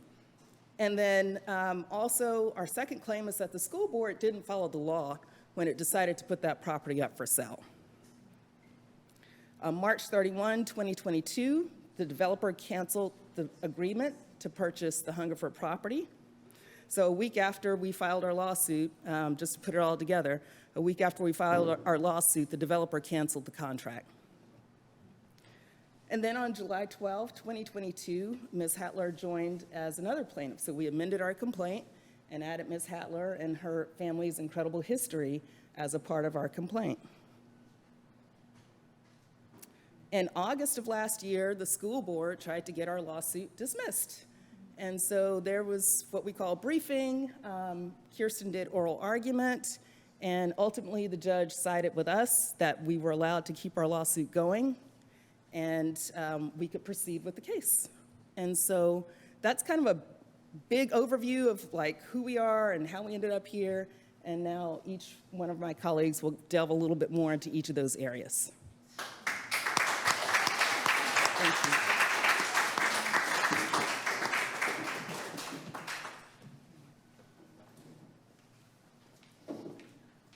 Hello, everyone. Can you all hear me back there? Great. Hi, my name is Ellen Degnan. Thanks, Melissa. That was fabulous. I actually want to begin by introducing you to B. Lee Chatler, Ms. B. Lee Chatler. This is the great-great-granddaughter of E.C. Hungerford and Anna Hungerford, who donated much of the land, and certainly the initial land that then sited the Hungerford School. B is also the great-granddaughter of Robert Hungerford, who, as you've got much history over the past few hours. Robert Hungerford is the namesake of Robert Hungerford Industrial School.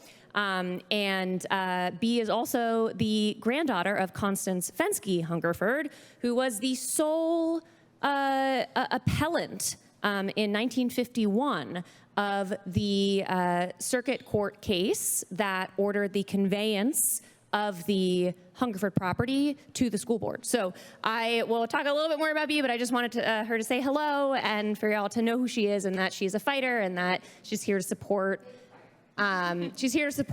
right, the mission of this lawsuit and of all of the advocacy that y'all have been hearing about. So, okay, so I'm going to do a drive-by of one of our two claims in the lawsuit, and that is the claim asking the court for a declaration, whoa, getting close, as to whether the school board has clear title, essentially, to sell the Hungerford property that it continues to own, so around 100 acres.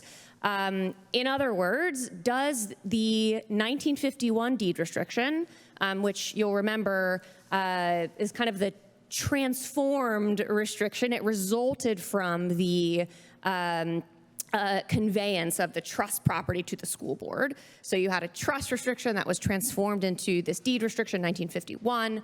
Does that deed restriction continue to run with the land despite the purported release of the restriction in 2022? And so that is what we are seeking clarity on. It's called an action for a declaratory judgment. And I don't think we have a ton of time, so, right? We're okay? Okay, cool. And so in thinking about, I guess, how do we, what facts are relevant to this question? I want to share those facts with you, and they are the facts that we have alleged in our complaint. And so if you are curious, everything I say here, you will see reflected in the complaint. And forgive me, I'm going to be repeating some things that you've heard already, but so in 1899, we know that E.C. Hungerford and Anna Hungerford conveyed land restricted to educational uses for Black children. And I'm going to actually fast forward to first, 1937, when we also heard that in Jordan v. Landis, there was a change of guard in the successor trustees. So you went to having an all-white kind of panel of successor trustees put in place by a circuit court judge and not kind of selected by the trustees that had originally been assigned to run the trust.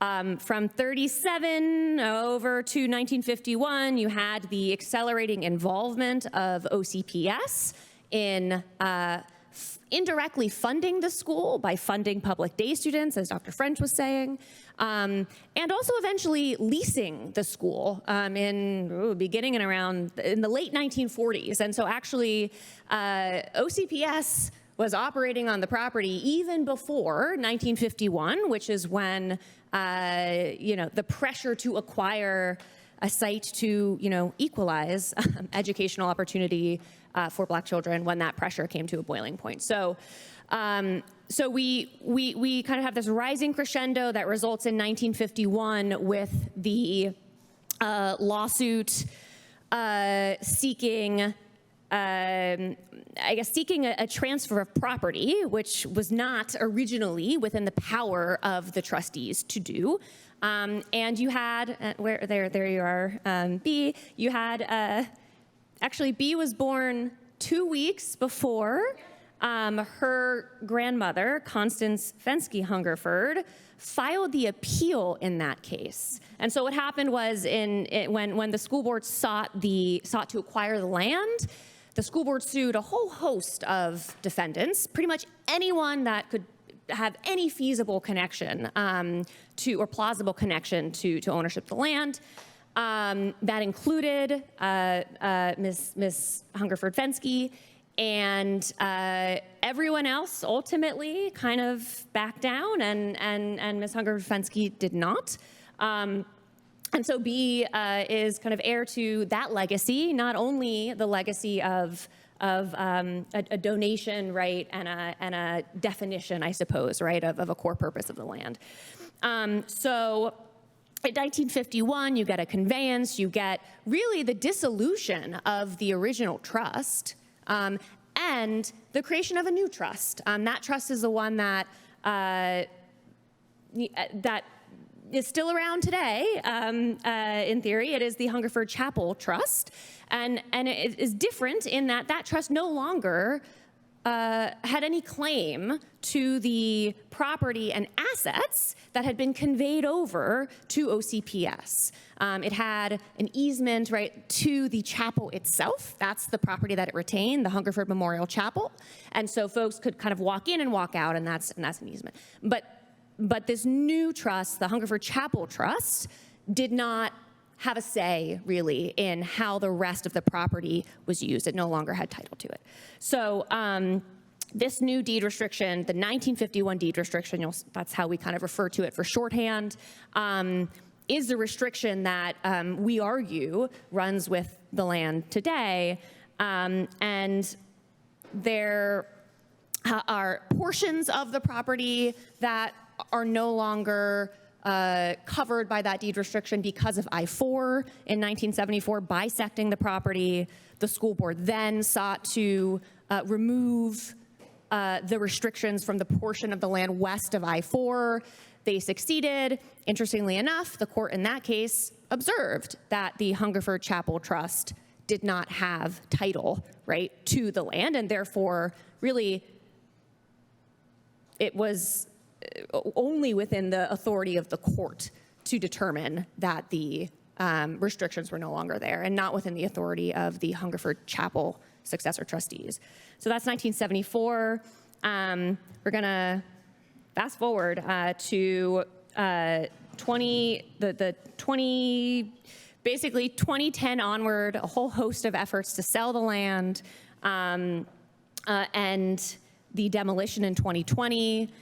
The efforts to sell the land started well before the demolition. They started well before the purported release of the trust in 2022. And so kind of the final stop for us is this 2022 document in which the Hungerford Chapel Trust purports to release restrictions on the land. And so we argue that neither the Chapel Trust nor the school board has the legal authority to release those restrictions, and so that document is a nullity, and related documents, which we don't have time to go into, that purport to authorize the release also are legal nullities. So there we have it. I'm going to pass it along. Sorry for taking so long to Jamie.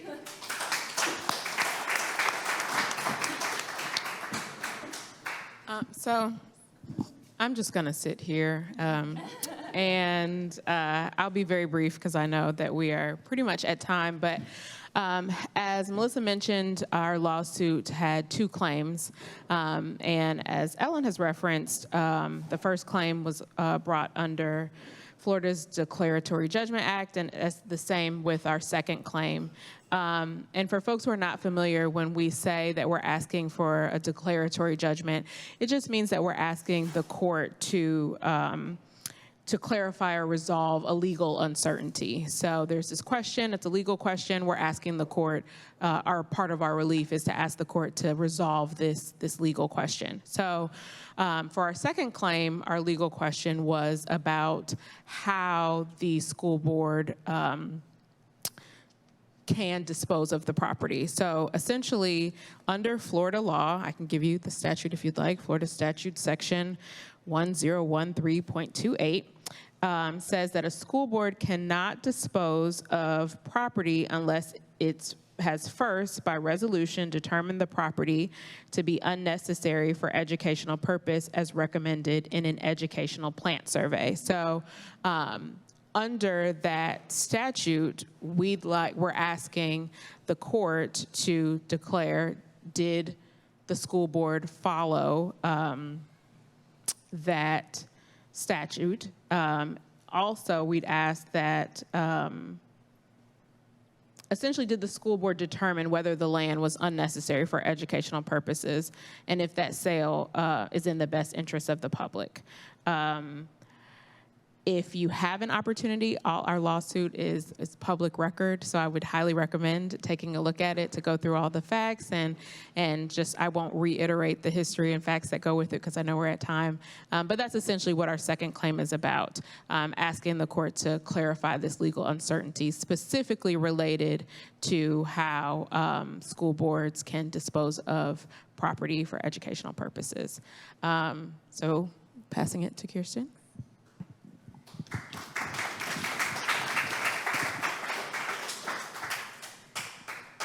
Okay, I'm just going to bring you up to present date. As Melissa mentioned, a motion to dismiss was filed, so the school board was asking the court to throw out the lawsuit. They raised about 10 different defenses, both kind of procedural and substantive. We had a hearing on the motion to dismiss in September of 2023, and then the court denied the motion to dismiss in November. Basically, the court found that we met all the pleading requirements, all the technical requirements to properly file a lawsuit, and all of the other defenses that the school board raised weren't properly raised at that time. Those are questions for a later point in time in the lawsuit, and so the judge didn't weigh in one way or another who wins or loses on those arguments, and just said these are questions for another day. And so what that means is that our case is moving forward. The school board filed its answer on December 21st, 2023. Notably, as it relates to what Jamie just shared about our second claim about the school board's alleged failure to comply with state law prior to disposing of the land, the school board attached to its answer, and the answer is basically a legal document where they admit or deny allegations and raise their defenses. And one of the documents they attached were school board minutes from December 12th, 2023, and there was a superintendent's report where they reported that after our organization had submitted a public records request in November 2022 asking for the plant survey and the resolution that Jamie was just talking about, that they were unable to find any document designating Hungerford as surplus or authorizing its disposal prior to putting up for sale, and they looked back prior to 2010 and could not find any records of that. So we're moving forward in the lawsuit, and I just want to say we're so grateful to PEC for its leadership. We're proud to work in partnership with this community, with the members of this community, to advance a vision of economic justice that benefits the community and honors Eatonville's history to ensure its future. We'll have a tent at Zora Festival, so stop by and see us. Thanks.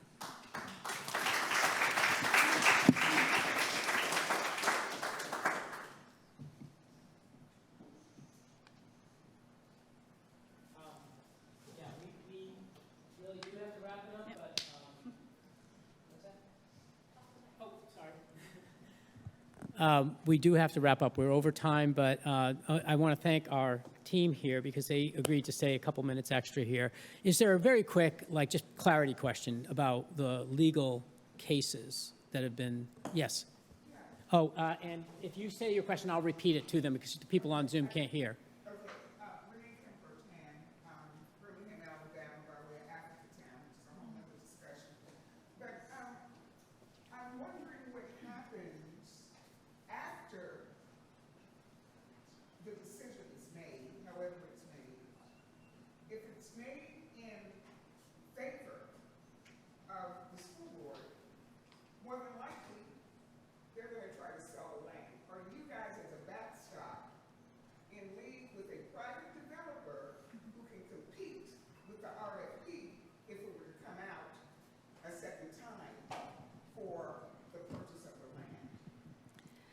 So I'll just quickly answer that question. Can you rephrase the question? Yes, so the question was, if the school board ends up putting the land up for sale, do we have plans for a private developer who can compete?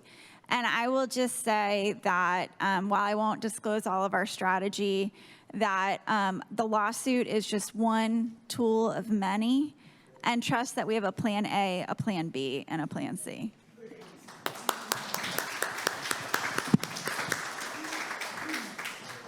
I want to thank you all for staying here for 3 hours. It's riveting. I love this, and I love seeing you all here. You will have a chance to speak to the team here for till I think we have to get out of here at 5. I don't know how long you can stay, but they also have a booth. So go see them at the booth during the festival. Thank you so much to all the panelists, Walter Greason, Dr. Walter Greason. Thank you all to all the students in my class who joined us today, and to all the people online who are watching, including my chair. Thank you.